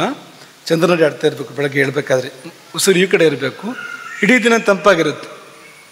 ರಾತ್ರಿ ಮಲಗುವಾಗ, ನಿದ್ದೆ ಹೋಗುವಾಗ ಈ ಕಡೆ ಇರಬೇಕು ಉಸಿರು. ಈ ಕಡೆ ಇದ್ರೆ ಮಾತ್ರ ಬೆಳಗ್ಗೆ ಈ ಕಡೆ ಇರುತ್ತೆ ಅದು. ಇಲ್ಲಾಂದರೆ ರಾತ್ರಿ ಈ ಕಡೆ ಇಲ್ಲದೆ ಇದ್ದರೆ ಬೆಳಗ್ಗೆ ಈ ಕಡೆ ಇರೋದು ಕಷ್ಟ ಆಗತ್ತೆ. ನೀವು ಅದೇ ಎಷ್ಟು ಗಂಟೆ ಆದರೂ ಮಲಗಿರೋ ವಿಷಯ ಬೇರೆ, 8 ಗಂಟೆ 10 ಗಂಟೆ ಮಲಗಿದ್ರೆ ವಿಷಯ ಬೇರೆ. ಮಲಗುವ ಅವಧಿ ಒಂದು ಇದೆಯಲ್ಲ, ಆ ಅವಧಿ ಮಲಗಿದರೆ ಮಲಗುವಾಗ ಈ ಕಡೆ ಇದ್ದರೆ ಉಸಿರು, ಏಳುವಾಗ ಈ ಕಡೆ ಇರುತ್ತೆ. ಪಿಂಗಲ ನಾಡಿಯಲ್ಲಿ ಎದ್ದರೆ ಉಸಿರು ಬಲಕ್ಕಿರುವಾಗ ಎದ್ದರೆ ಬಿಸಿ, ಅದು ಸೂರ್ಯ, ಅದು ಸ್ವಲ್ಪ ತಾಪ ಇರುತ್ತೆ, ಪರಿತಾಪವೂ ಇರ್ಬೋದು. ಆ ದಿವಸ ಸಮಸ್ಯೆಗಳು ಬರ್ಬೋದು ಅದೇ ರೀತಿಯಲ್ಲಿ. ಹೀಗೆ ಯೋಗದಲ್ಲಿ ಸಾಮಾನ್ಯವಾಗಿ ಈ ರೀತಿ ಹೇಳ್ತಾರೆ. ಈ ಜ್ಯೋತಿಷ್ಯದಲ್ಲಿ ಇವರೇನು ಹೇಳ್ತಾರೆ ನೋಡೋಣ. ಇವರು ಸ್ವಲ್ಪ ವಿಶೇಷವಾಗಿ ಹೇಳ್ತಾ ಇದ್ದಾರೆ. ದೈವಜ್ಞನಾದವನು ಪ್ರತಿನಿತ್ಯ ಪ್ರಾತಃ ಕಾಲ ಶ್ವಾಸ ಪರೀಕ್ಷೆಯನ್ನು ಮಾಡ್ಕೊಳ್ಬೇಕು. ತನ್ನ ಉಸಿರನ್ನು ನೋಡ್ಕೋಬೇಕು. ಎದ್ದ ಕೂಡಲೇ ಮಾಡಬೇಕಾದ ಕೆಲಸ ಯಾವುದು? ನೀವಾದರೂ ಸಾಮಾನ್ಯ ಮನುಷ್ಯರಾದರೂ ಕೂಡ ಶ್ವಾಸ ಪರೀಕ್ಷೆಯನ್ನು ಮಾಡ್ಕೋಬೇಕು. ಯಾವ ಕಡೆ ಇದೆ ಉಸಿರು? ಕಾರ್ಯಂ ಶ್ವಾಸ ಪರೀಕ್ಷಣಂ ಪ್ರತಿದಿನಂ. ಶ್ಲೋಕ ನೋಡಿ. ಬುದ್ಧ್ವಾ ಪ್ರಭಾತಾಗಮೆ. ಬೆಳಗಾಗ್ತಾ ಇದೆ ಅಂತಾದರೆ, ಸೂರ್ಯೋದಯ ಆಗ್ತಾ ಇದೆ ಅಂತಾದ್ರೆ, ನಾವು ಎಚ್ಚರ ಆಗ್ತಾ ಇದೆ ಅಂತಾದರೆ ಮೊಟ್ಟ ಮೊದಲು ಮಾಡಬೇಕಾದ ಕಾರ್ಯ ಶ್ವಾಸ ಪರೀಕ್ಷಣಂ, ಶ್ವಾಸ ಪರೀಕ್ಷೆಯನ್ನು ಮಾಡ್ಕೋಬೇಕು.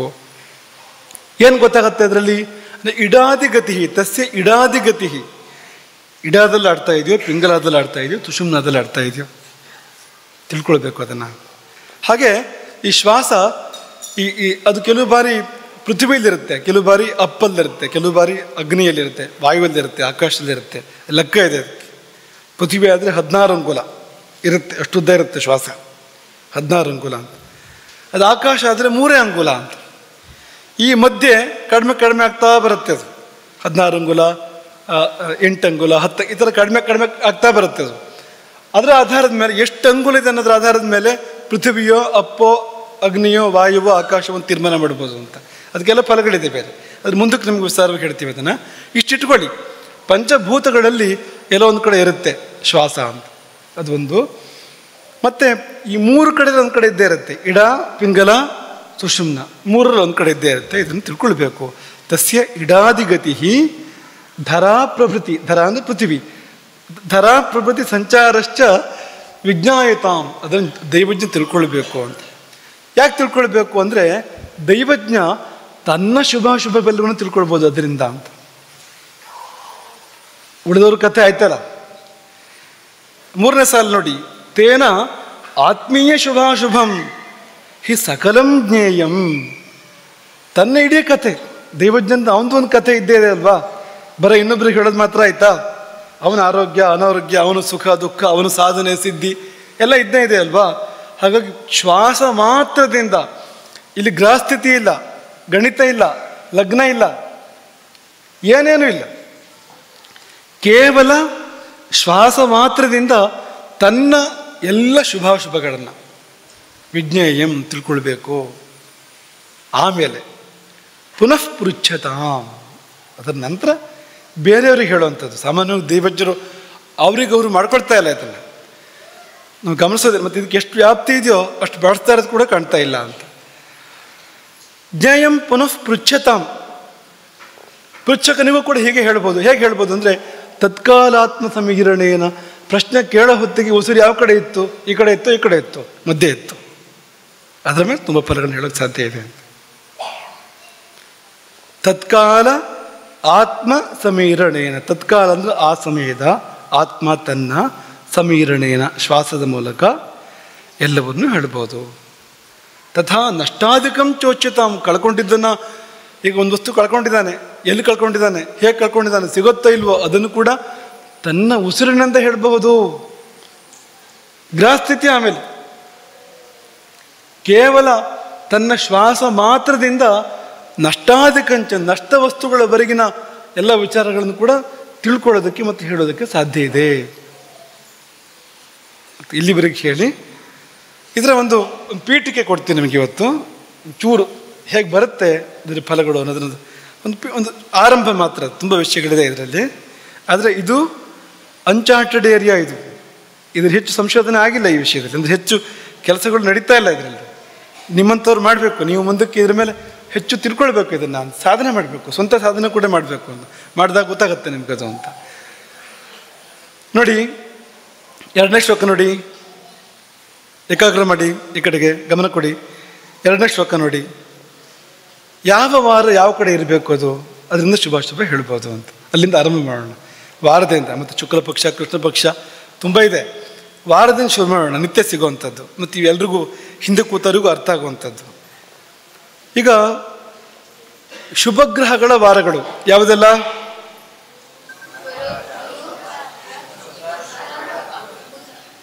ಎಲ್ಲ ಶುಭಗ್ರಹಗಳು, ಎಲ್ಲ ಶುಭಗ್ರಹಗಳು. ಸೋಮವಾರ ಚಂದ್ರ ಶುಭ ಅಲ್ವಾ? ಸೋಮವಾರ, ಬುಧವಾರ, ಗುರುವಾರ, ಶುಕ್ರವಾರ 4 ಶುಭವಾರಗಳು.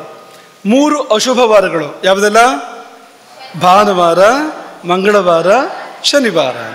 4 ಶುಭವಾರಗಳು, ಶುಭಕ್ಕೆ ಪ್ರಾಧಾನ್ಯತೆ ನೋಡಿ. 3 ಅಶುಭವಾರಗಳು. ಈ ಶುಭವಾರಗಳಂದು ನಾವು ಹೇಳುವಾಗ ಅಥವಾ ಪ್ರಶ್ನೆ ಕೇಳುವಾಗ ಮಾರುತ್ತಾನು ಶ್ವಾಸ ಎಡಕ್ಕಿರಬೇಕು, ಶುಭ ಅಂತ. ಪ್ರಶ್ನೆ ಕೇಳುವ ಸಮಯದಲ್ಲಿ ಈ ವಾರಗಳಲ್ಲಿ ಸೋಮವಾರ, ಬುಧವಾರ, ಗುರುವಾರ, ಶುಕ್ರವಾರಗಳಲ್ಲಿ ದೈವಜ್ಞನ ಶ್ವಾಸ ಎಡಕ್ಕಿದ್ರೆ, ಇಡಾನಾಡಿಯಲ್ಲಿದ್ದರೆ ಕೇಳುವವನಿಗೆ ಶುಭ ಅಂತ, ಪ್ರಶ್ನೆ ಕೇಳಿದವನಿಗೆ ಶುಭ ಅಂತ. ಅದೇ ಬಲಕ್ಕಿದ್ರೆ, ಪಿಂಗಲದಲ್ಲಿದ್ದರೆ ಅಶುಭ ಅಂತ. ಯಾಕೆಂದರೆ ಇಡ ತಂಪು, ಪಿಂಗಲ ಅಂದರೆ ಬಿಸಿ ಅಂತ. ಹಾಗಾಗಿ ಇಡಾದಲ್ಲಿದ್ದರೆ ಕೇಳಿದವನಿಗೆ ತಂಪಾಗತ್ತೆ, ಶ್ವಾಸ ಪಿಂಗಲಾದಲ್ಲಿದ್ದರೆ ಕೇಳಿದವನಿಗೆ ಬಿಸಿ ಆಗತ್ತೆ ಅಂತ ತಮಾಷೆಗೆ ಹೇಳಿದ್ದು. ಮುಂದಕ್ಕೆ ಬೇರೆ ಥರ ಬರುತ್ತೆ. ವಾರೇಶು ಇಂದು ಬುಧ ಅಂಗಿರೋ ಭೃಗುಭುವಾಂ. ವಾರೇಶು ಇಂದು ಚಂದ್ರ, ಬುಧನೇ, ಅಂಗಿರಹ ಅಂದರೆ ಗುರು, ಭೃಗುಭುವಾಂ ಶುಕ್ರ ಅಂತ. ಇವರ ಸಮಯದಲ್ಲಿ ವಾಮೇ ಚರನ್ ಮಾರುತಃ. ಮಾರುತ ಎಡಭಾಗದ ಸಂಚಾರ ಮಾಡ್ತಾ ಇರಬೇಕು, ಇಡನಾಡಿಯಲ್ಲಿ ಇರಬೇಕು ಅಂತ. ಹಾಗೆ ಭೌಮ ಅಂದರೆ ಯಾರು? ಭೂಮಿ ಮಗ ಕುಜ ಅಲ್ವಾ, ಭೌಮ. ಆಮೇಲೆ ಅರ್ಕ, ಆರ್ಕಿ, ಅರ್ಕನ ಮಗ ಆರ್ಕಿ. ಅರ್ಕ ಅಂದರೆ ಸೂರ್ಯ, ಅರ್ಕನ ಮಗ ಆರ್ಕಿ. ಭೌಮಾರ್ಕಾರ್ಕಿ ಅಂತಿದೆ ಶಬ್ದ ನೋಡಿ ಇಲ್ಲಿ. ಮಂಗಲ, ಸೂರ್ಯ ಮತ್ತು ಶನಿ ಅಂತ. ಈ ದಿನಗಳಲ್ಲಾದರೆ ಮಂಗಳವಾರ, ಶನಿವಾರ, ಭಾನುವಾರ ಆದರೆ ದಕ್ಷಿಣಗತಃ, ಶ್ವಾಸ ದಕ್ಷಿಣಕ್ಕಿದ್ದಾಗ ಶುಭವನ್ನು ಕೊಡುವಂಥದ್ದು ಅಂತ. ದಕ್ಷಿಣಗತಃ ನೃಣಾಂ ಅಭೀಷ್ಟ ಸ್ಮೃತಃ. ಸುರೇಶ್ ಭಟ್ರು ಇಲ್ಲಿ ಹುಡುಕಿ ಹಾಕಿದ್ದಾರೆ, ನೃಣಾಂ ದೀರ್ಘ ಇದೆ ನೋಡಿ. ಇವತ್ತು ತುಂಬ ಪ್ರಯತ್ನ ಮಾಡಿರಬೇಕು ಬಹುಶಃ, ಏನೊಂದು ವಿಶೇಷವಾದ ಒಂದು ಪ್ರಯತ್ನ ನಡೆದಿರಬೇಕು. ಇಲ್ಲ, ಈಗಿನ ಕಾಲದ ಕನ್ನಡ ಕೀಬೋರ್ಡ್ಗಳಲ್ಲಿ ನೃಣಾಂ ದೀರ್ಘ ಸಿಗೋದೇ ಇಲ್ಲ ನಿಮಗೆ ಅಂತ. ನೃಣಾಂ ಅಭೀಷ್ಟ ಸ್ಮೃತಃ. ಪಾಪವಾರಗಳಾದರೆ ದೈವಜ್ಞನ ಶ್ವಾಸ ಬಲಕ್ಕಿದ್ದಾಗ ಪ್ರಶ್ನೆ ಕೇಳಿದರೆ ಅವನಿಗೆ ಒಳ್ಳೇದಾಗತ್ತೆ ಅಂತ, ಕೇಳಿದವನಿಗೆ ಒಳ್ಳೇದಾಗತ್ತೆ ಅಂತ. ಶ್ವಾಸ ನೋಡ್ಕೋಬೇಕು ಕೂಡಲೇ ಅಂತ. ಹೀಗೆ ನೋಡ್ಕೋಬೇಕು ಅಂತ ಇಲ್ಲ, ನಿಮಗೆ ಅಭ್ಯಾಸ ಆದರೆ ತಾನೇ ಗೊತ್ತಾಗತ್ತೆ ಎಲ್ಲಿದೆ ಅಂತ, ಈ ಕಡೆ ಇದೆಯೋ ಈ ಕಡೆ ಇದೆಯೋ ಅಂತ ಗೊತ್ತಾಗತ್ತೆ ಅಂತ.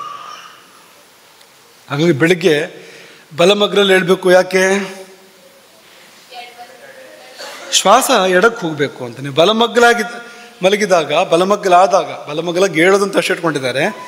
ಚೂರತ್ತು ಬಲಮಗ್ಲಲ್ಲಿ ಇರಬೇಕು ಅಂತ ಲೆಕ್ಕ. ಅದು ಇದ್ದಾಗ ಒಂದು ವೇಳೆ ಶ್ವಾಸ ಬಲಕ್ಕಿದ್ರೂ ಕೂಡ ಎಡಕ್ಕೆ ಹೋಗ್ಬಿಡುತ್ತೆ, ಅದು ಹೋಗಲಿ ಅಂತಾನೆ ಆ ಕಾರಣಕ್ಕೆ ಅಂತ.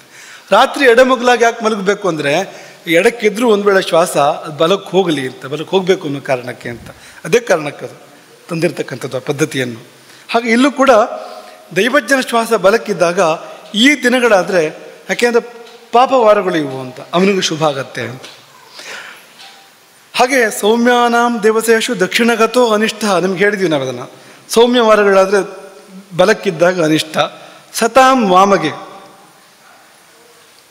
ಅನಿಷ್ಟೋ ಸತಾಂ ವಾಮಗೆ ವಕ್ಷ್ಯಂತೆ ಮರುತೋ ಶುಭಾಶುಭದಯೋರ್ ಭೇದ ಫಲಾನಾಮತ. ಮುಂದಕ್ಕೆ ಅದರ ಫಲಗಳನ್ನು ಹೇಳ್ತಾರೆ. ಫಲ ಏನು ಅಂದರೆ, ಈ 3ನೇ ಶ್ಲೋಕ ನೋಡಿ. ಈ ಶ್ವಾಸ ಅನುಕೂಲವಾಗಿದ್ದರೆ ಫಲಗಳೇನು ಅಂದರೆ, ಪವನೇ ಅಭೀಷ್ಟೆ ಸರ್ವೇಷಾಮಪಿ ವಾಸರೇಶು. ಯಾವುದೇ ವಾರ ಆಗಿರಲಿ, ಶ್ವಾಸ ಅನುಕೂಲವಾಗಿದ್ದರೆ, ಅದಕ್ಕೆ ತಕ್ಕಂತೆ ಶ್ವಾಸ ಇದ್ದರೆ ವಪುಸ್ವಸ್ಥತ, ದೇಹ ಸ್ವಾಸ್ಥ್ಯ ಅಂತ, ಆರೋಗ್ಯ ಅಂತ, ಅದೊಂದು ಬೇಕಲ್ಲ ಮೊದಲು ಯಾವುದಕ್ಕೂ ಅಂತ. ಪೃಚ್ಛಕನಿಗೆ ದೇಹ ಆರೋಗ್ಯ ಅಂತ ಇವನಿಗೂ ಬರುತ್ತೆ ಎದ್ದಾಗ, ಅದು ವಪುಸ್ವಸ್ಥತ ದೇಹ ಆರೋಗ್ಯ. ಲಾಭೋರ್ಥಸ್ಯ ಸಂಪತ್ತಿನ ಲಾಭ, ಧನಾಗಮ. ಮೃಷ್ಟ ಭೋಜನಂ ಒಳ್ಳೆ ಊಟ, ರುಚಿ ರುಚಿಯಾದ ಭಕ್ಷ್ಯ ಭೋಜ್ಯಗಳು ಊಟ ಸಿಗತ್ತೆ ಅವನಿಗೆ. ಲಾಭೋರ್ಥಸ್ಯ ಮೃಷ್ಟ ಭೋಜನಂ ಇತಿ ಇಷ್ಟಾನಾಂ ಅಭಾವೋನ್ಯಥ ಅಂತ. ಒಂದು ವೇಳೆ ಬೇರೆ ಥರ ಆದರೆ ಇದು ಅಂತ, ಒಂದು ವೇಳೆ ಶ್ವಾಸ ಅನುಕೂಲವಾಗಿ ಬರಲಿಲ್ಲ, ಶ್ವಾಸಶ್ಚೇತ್ ಅಹಿತಃ ಅಂತ, ಅನುಕೂಲವಾಗಿ ಬರಲಿಲ್ಲ, ನಮ್ಮ ಮೃಷ್ಟಮಶನಂ ಊಟ ಒಳ್ಳೇದಾಗೋದಿಲ್ಲ ಅಂತ, ಊಟ ಒಳ್ಳೇದಾಗೋದಿಲ್ಲ ಅಂತ, ಬೇಕಾದ ಊಟ ಸರಿಯಾದ ಊಟ ಸಿಗೋದಿಲ್ಲ. ನ ಅರ್ಥಾಗಮಃ, ಅವನು ಶ್ರೀಮಂತ ಆಗಿರ್ಬೋದು, ಆದ್ರೆ ಅವನು ಊಟ ತೊಂದರೆ ಆಗುತ್ತೆ ಹೊತ್ತು ಅಂತ, ಏನೋ ವ್ಯತ್ಯಾಸ ಆಗುತ್ತೆ, ಉಪ್ಪು ಹೆಚ್ಚಾಗುತ್ತೋ ಕಡಿಮೆ ಆಗುತ್ತೋ, ಬಿಸಿ ಹೆಚ್ಚಾಗಿ ಬಾಯಿಸ್ಬಿಟ್ಕೋತಾನೋ, ಅಥವಾ ತಿಂದು ಊಟ ಅನಾರೋಗ್ಯಕ್ಕೆ ಕಾರಣ ಆಗುತ್ತೋ, ಊಟದ ವಿಷಯ ತೊಂದರೆ ಬರುತ್ತೆ ಅಂತ ಅದನ್ನು ಹೇಳ್ತಾ ಇದ್ದದು. ನ ಅರ್ಥಾಗಮಃ ಅಂತ, ಸಂಪತ್ತು ಬರೋದಿಲ್ಲ ಅಂತ, ದಾರಿದ್ರ್ಯ ಬರುವಂಥದ್ದು, ಸಂಪತ್ತು ಬರೋದಿಲ್ಲ ಅಂತ. ನ ಅರ್ಥಾಗಮಃ ವಿಗ್ರಹ ಸರ್ವೈ, ಜಗಳ ಎಲ್ಲರ ಜೊತೆಯಲ್ಲೂ. ನೀವು ಹೇಳುವಾಗ ನಾಡಿ ಬಲಕ್ಕಿದ್ರೆ ಸಿಟ್ಟು ಬರುತ್ತೆ, ಸುಮ್ಮನೆ ಆದರು, ಚಿಕ್ಕ ಚಿಕ್ಕ ವಿಷಯಕ್ಕಾದರು, ಯಾರ್ಯಾರ ಮೇಲಾದರು. ಹಾಗೆ ಇಲ್ಲಿ ಶ್ವಾಸ ಒಂದು ವೇಳೆ ಅನುಕೂಲ ಇಲ್ಲದೆ ಇದ್ದರೆ, ಪೃಚ್ಛಕ ಪ್ರಶ್ನೆ ಕೇಳೋ ಸಮಯದಲ್ಲಿ ಶ್ವಾಸ ಅನುಕೂಲ ಇಲ್ಲದೆ ಇದ್ದರೆ, ಆ ಪೃಚ್ಛಕನಿಗೆ ಪರ ಏನು ಅಂದರೆ ಎಲ್ಲರ ಜೊತೆ ಜಗಳ ಅಂತ. ವಿಗ್ರಹ ಸರ್ವೈಹಿ ಅಂತ, ಎಲ್ಲರ ಜೊತೆ ಜಗಳ ಅಂತ. ಮತ್ತು ಕೊನೆಯಲ್ಲಿ ನೋ ಶಯನಂ ಸುಖೇ, ಸುಖೇನ ಶಯನಂ, ಸುಖವಾಗಿ ನಿದ್ದೆ ಮಾಡೋಕ್ಕೂ ಆಗೋದಿಲ್ಲ ಅಂತ, ಸುಖ ನಿದ್ರೆ ಕೂಡ ಇಲ್ಲ ಅಂತ. ಕೊಟ್ಟ ಕೊನೆಗೆ ಎಲ್ಲಿವರೆಗೆ ಹೇಳೋದು ಅಂದರೆ ನ ಸುಖಂ ವಿಣ್ಮೋಕ್ಷಣಾದಿಶ್ವಪಿ ಅಂತ. ಅವನಿಗೆ ದೇಹದಿಂದ ಹೊರಕ್ಕೇನು ಹೋಗಬೇಕೋ ಮಲಮೂತ್ರಗಳು, ಅಲ್ಲಿಯೂ ಸುಖ ಇರೋದಿಲ್ಲ ಅಂತ. ನ ಸುಖಂ ವಿಣ್ಮೋಕ್ಷಣಾದಿಶ್ವಪಿ ಅಂತ. ಇದು ತುಂಬ ಆರಂಭದ ವಿಷಯ ನಾವು ಹೇಳ್ತಾ ಇರುವಂಥದ್ದು. ಶ್ವಾಸದಿಂದ ಏನೆಲ್ಲವನ್ನೂ ಹೇಳ್ಬೋದು, ಅದರ ಆರಂಭ ಅಂತ ಅಂದ್ಕೊಳ್ಳಿ ನೀವು, ತುಂಬ ಸ್ಥೂಲವಾಗಿರುವಂಥದ್ದು ಇದು. ಹಾಗಾಗಿ ಫಲವನ್ನು ಪೃಚ್ಛಕನಿಗೆ ಆ ಸಮಯದಲ್ಲಿ ಹಾಗಿದ್ರಂತೂ ಪೃಚ್ಛಕನಿಗೆ ಅಂಥ ಫಲಗಳನ್ನು ಹೇಳಬೇಕಾಗತ್ತೆ ಅಂತ. ಯಾಕೆಂದರೆ ಅವನಿಗೆ ಮಲಬದ್ಧತೆ ಇರ್ಬೋದು, ಮೂತ್ರಕೃಚ್ಛ ಇರ್ಬೋದು, ಮೂತ್ರಕೃಚ್ಛದಲ್ಲಿ ಮೂತ್ರ ಹೊರಗೆ ಹೋಗೋದಿಲ್ಲ, ಕಷ್ಟ ಆಗುತ್ತೆ ಹೊರಗೆ ಹಾಕುವಂಥದ್ದು, ಅಂಥದ್ದು ಇರ್ಬೋದು. ಇದೆಲ್ಲ ಬರೋಕ್ಕೆ ಸಾಧ್ಯ ಇದೆ ಅಂತ. ಇವನಿಗೆ ಇವನ ಶ್ವಾಸ ಬೇರೆ ರೀತಿ ಇದ್ಬಿಟ್ರೆ, ದೈವಜ್ಞನ ಶ್ವಾಸ, ಅವನ ಕತೆ ಹಾಗಾಗತ್ತೆ ಅಂತ. ಇದರಿಂದ ಹಾಗಾಗತ್ತೆ ಅಂತಲ್ಲ, ದೈವಜ್ಞನ ಶ್ವಾಸದಿಂದ ಹಾಗಾಯಿತು ಅಂತಲ್ಲ, ಇರೋದನ್ನು ತೋರಿಸುತ್ತೆ ಇದು ಅಂತ, ಈ ಶ್ವಾಸ ಅಂತ. ಹಾಗಾಗಿ ಇಷ್ಟು ಅದ್ಭುತವಾಗಿರುವ ಶಾಸ್ತ್ರ ಇದು. ಕೇವಲ ಒಂದು ಉಸಿರಾಟದ ಮೂಲಕ ಎಲ್ಲಿಂದ ಎಲ್ಲಿವರೆಗೆ ನಿರೂಪಣೆ ಮಾಡಬಹುದು ನೋಡಿ, ಎಷ್ಟು ಅದ್ಭುತ ನೋಡಿ ಇದು ಅಂತ. ಅಷ್ಟಮಂಗಲದಲ್ಲಿ ಇದೊಂದು ಭಾಗ ಅಂತ. ಎಲ್ಲಿವರೆಗೆ ಹೇಳ್ತಾರೆ ಅಂದರೆ, ಇದು ಬದಲಾಗ್ತಾ ಇರಬೇಕು ಈ ನಾಡಿಗಳು. 8 ದಿನ ಬದಲಾಗಲಿಲ್ಲ ಅಂತ ಅನ್ಕೊಳ್ಳಿ, ಗುರುವಿಗೆ ಸಾವು ಕಾದಿದೆ ಅಂತ ಅರ್ಥ ಅದಕ್ಕೆ ಅಂತ. ಅವನು ಗುರು ಸಾಯ್ತಾನೆ ಅಂತ, ಅಥವಾ ಇವನಿಗೆ ದೊಡ್ಡ ವ್ಯಾಧಿ ಬರುತ್ತೆ, ಎರಡರಲ್ಲಿ ಒಂದು ಅಂತ ಹಾಗೆ ಹೇಳಿದ್ದಾರೆ ಅಂತ. ಈ ನಾಡಿ ಬದಲಾಗ್ತಾ ಇರಬೇಕಾಗಿದ್ದು ಬದಲಾಗದೆ ಹೋದರೆ, ಒಂದೇ ಕಡೆ ನಿಂತರೆ ಏನಾಗುತ್ತೆ ಅಂದರೆ, ಏನು ಸೂಚನೆ ಏನು ಕೊಡುತ್ತೆ ಅಂದರೆ, ಗುರುವಿಗೆ ಮೃತ್ಯು ಬರುತ್ತೆ ಅಂತ. ಅಲ್ಲಿವರೆಗೂ ಚಿಂತನೆ ಮಾಡೋಕ್ಕೆ ಸಾಧ್ಯ ಇದೆ ಈ ಶ್ವಾಸದ ಮೂಲಕ ಅಂತ.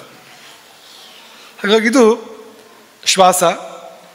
ಇನ್ನೊಂದು ಸಂಗತಿ ಹೇಳಿ ನಾವು ಅದನ್ನು ನಿಲ್ಲಿಸ್ತೀವಿ. ಇದನ್ನು ದಶ ಅಂತ ಒಂದು ಸೂಚನೆ ಕೊಟ್ಟು ನಿಲ್ಲಿಸ್ತೀವಿ, ಅದನ್ನು ಮುಂದಕ್ಕೆ ವಿಸ್ತಾರ ಆಗುತ್ತೆ ಅದು.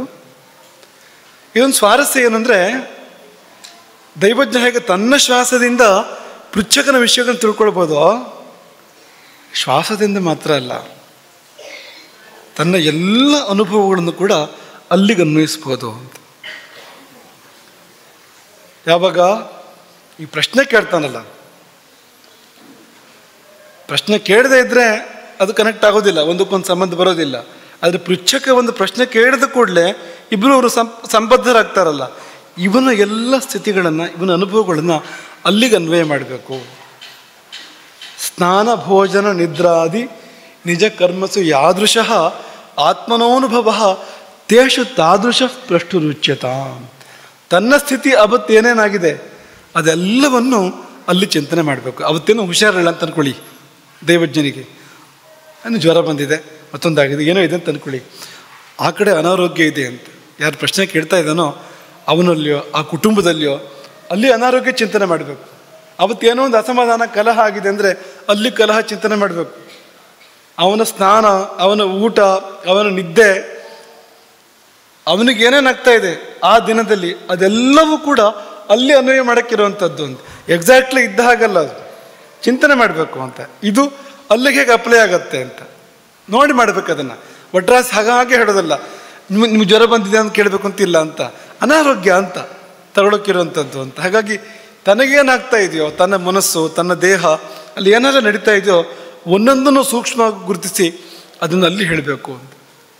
ಹಾಗೆ ದಶ ಅಂತ ಕರೀತಾರೆ ಅಂತ. ಹಾಗಾಗಿ ದೈವಜ್ಞ ತುಂಬ ಸೂಕ್ಷ್ಮ ಇರಬೇಕು, ತನ್ನ ವಿಷಯಕ್ಕೂ ಸೂಕ್ಷ್ಮ ಇರಬೇಕು, ತನ್ನ ಮನಸ್ಸು, ತನ್ನ ದೇಹ, ತನಗೇನಾಗ್ತಾ ಇದೆ ಆ ದಿನ ಸ್ನಾನ ಹೇಗೆ ಮಾಡಿದೆ, ಸ್ನಾನ ಮಾಡಬೇಕಾದ್ರೆ ಏನಾಯಿತು, ಬಿಸಿ ಜಾಸ್ತಿ ಆಗಿ ಚುರ್ರ ಅಂತ ಕೈ ಒಂದೇ ಸರ್ತಿ ತಲೆ ಮೇಲೆ ಹಾಕ್ಕೊಂಡು ಕೂಕ್ಕೊಳ್ಳೋವಾಗಾಯ್ತಾ ಅವತ್ತು, ಅಥವಾ ತಣ್ಣೀರಾಗ್ಬಿಟ್ಟಿತ್ತಾ, ಎಲ್ಲವೂ ಕೌಂಟಾಗತ್ತೆ, ಎಲ್ಲವೂ ಗಂಟೆಗೆ ಬರುತ್ತೆ. ಸ್ನಾನ ಮಾಡ್ಬೇಕಾದ್ರೆ ಜಾರ್ ಬಿದ್ರೆ ಆ ಕಡೆ ಬಂತು ಫಲ ಆದ್ರದ್ದು ಅಂತ. ಎರಡು ಸಂಗತಿಗಳು ತುಂಬ ಮುಖ್ಯವಾಗಿದೆ ಅಂತ. ಒಂದು ಈ ಶ್ಲೋಕ, ಸ್ನಾನ ಭೋಜನ ನಿದ್ರಾದಿ ನಿಜ ಕರ್ಮಸು, ತನ್ನ ನಿತ್ಯದ ಚಟುವಟಿಕೆಗಳು, ಆ ಕರ್ಮಗಳಲ್ಲಿ ಯಾದೃಶಃ ಆತ್ಮನೋನುಭವ, ತನ್ನ ಅನುಭೂತಿ ಏನಿದೆಯೋ ಅದನ್ನು ಪ್ರಷ್ಟುಹು ಅಂತ ಪ್ರಶ್ನೆ ಕೇಳಿದ್ರೆ ಅನ್ವಯ ಮಾಡಿ ಹೇಳಬೇಕು ಅನ್ನೋದು ಒಂದಾದರೆ, ದೇವ ಪ್ರಶ್ನೆ ಆದರೆ, ದೇವಸ್ಥಾನದ ವಿಷಯದ ಪ್ರಶ್ನೆ ಆದರೆ, ದೈವಜ್ಞಂ ದೈವವತ್ ಪಶ್ಯೇತ್, ದೈವಜ್ಞನಿಗೆ ಏನೇನಾಗ್ತಾ ಇದೆಯೋ ಅದೇ ತರಹ ದೇವರಿಗೆ ಆಗ್ತಾ ಇದೆ ಅಲ್ಲಿ ಅಂತ ಅರ್ಥ ಅಂತ. ದೈವಜ್ಞನಿಗೆ ಅವತ್ತು ಊಟವೇ ಇಲ್ಲ ಅಂತ ಅಂದ್ಕೊಳ್ಳಿ ಕಾರಣಾಂತರದಿಂದ, ಅದರ ಅರ್ಥ ದೇವರಿಗೆ ನೈವೇದ್ಯ ಇಲ್ಲ ಅಂತ, ಆ ತರಹ ಅಂತ. ದೈವಜ್ಞನಿಗೆ ಸ್ನಾನ ಆಗಿಲ್ಲ, ಸ್ನಾನ ಸರಿಯಾಗಿಲ್ಲ, ಅಲ್ಲಿ ಅಭಿಷೇಕ ಸರಿಯಾಗ್ತಾ ಇಲ್ಲ ಅಂತ. ದೈವಜ್ಞಂ ದೈವವತ್ ಪಶ್ಯೇತ್. ಹಾಗಾಗಿ ದೈವಜ್ಞನಿಗೆ ಏನಾಗುತ್ತೋ ದೇವ ಪ್ರಶ್ನೆ ಆದರೆ ದೇವರಿಗೆ ಅನ್ವಯ ಮಾಡಬೇಕು ಅದನ್ನು. ದೇವ ಪ್ರಶ್ನೆ ಇಲ್ಲ ಮನುಷ್ಯ ಪ್ರಶ್ನೆ ಆದರೆ ಪ್ರಶ್ನೆ ಕೇಳದ ವ್ಯಕ್ತಿಗೆ, ಆ ಕುಟುಂಬಕ್ಕೆ ಅದೆಲ್ಲವನ್ನು ಅನ್ವಯ ಮಾಡಿ ಫಲ ನಿರೂಪಣೆ ಮಾಡಬೇಕು ಅಂತ. ಇವೆಲ್ಲ ತುಂಬ ಸೂಕ್ಷ್ಮಗಳು. ದೈವಜ್ಞರು ಕೂಡ ತುಂಬ ಸೂಕ್ಷ್ಮವಾಗಿ ಗುರುತಿಸ್ಕೊಂಡು ಹೇಳಲಿಕ್ಕೆ ಇರ್ತಕ್ಕಂಥದ್ದು ಅಂತ ಹೇಳಿದರೆ ಪಕ್ಕ ಅದು ಅಂತ. ಇಲ್ಲೆಲ್ಲೂ ಗ್ರಹಸ್ಥಿತಿ ಬೇಡ, ಇದಕ್ಕೆಲ್ಲ ಗ್ರಹಸ್ಥಿತಿ ಬೇಡ, ಗಣಿತ ಬೇಡ, ಲೆಕ್ಕಾಚಾರ ಬೇಡ, ಹಾಗೆ ಮಾಡುವಂಥದ್ದು. 85-90% ಹಾಗೇ ಇದೆ. ಗ್ರಹಸ್ಥಿತಿ ಹೊರತಾಗಿ ಮಾಡ್ಬೋದು. ಮತ್ತು ಗ್ರಹಸ್ಥಿತಿ ಯಾಕೆ ಅಂದರೆ ದೃಢೀಕರಣ ಅಂತ. ಇದನ್ನೇ ಕುಂಡಲಿ ಚಿಂತನೆ ಮಾಡಬೇಕು ಅಂತ. ಇದಕ್ಕೆ ಕುಂಡಲಿ ಏನು ಹೇಳುತ್ತೆ, ಇದು ಪ್ರತಿಫಲಿಸಿರುತ್ತೆ ಅಲ್ಲಿ.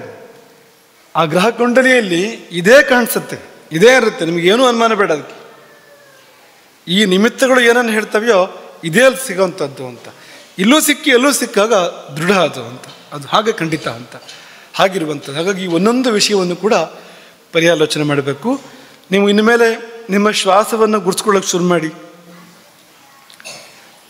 ಇನ್ಮೇಲೆ ಶ್ವಾಸ ಯಾವಾಗ ಎಡಕ್ಕಿದೆ, ಬಲಕ್ಕಿದೆ, ಯಾವಾಗ ಮಧ್ಯೆ ಇದೆ. ಉದಾಹರಣೆಗೆ ಸ್ತ್ರೀ ಪ್ರಶ್ನೆ ಅಂತ ಅಂದ್ಕೊಳ್ಳಿ ನೀವು. ಸ್ತ್ರೀ ಬಗ್ಗೆ ಪ್ರಶ್ನೆ, ಶ್ವಾಸ ಬಲಕ್ಕಿದ್ರೆ ದೋಷ ಅದು. ಪುರುಷ ಪ್ರಶ್ನೆ, ಶ್ವಾಸ ಎಡಕ್ಕಿದ್ರೆ ದೋಷ.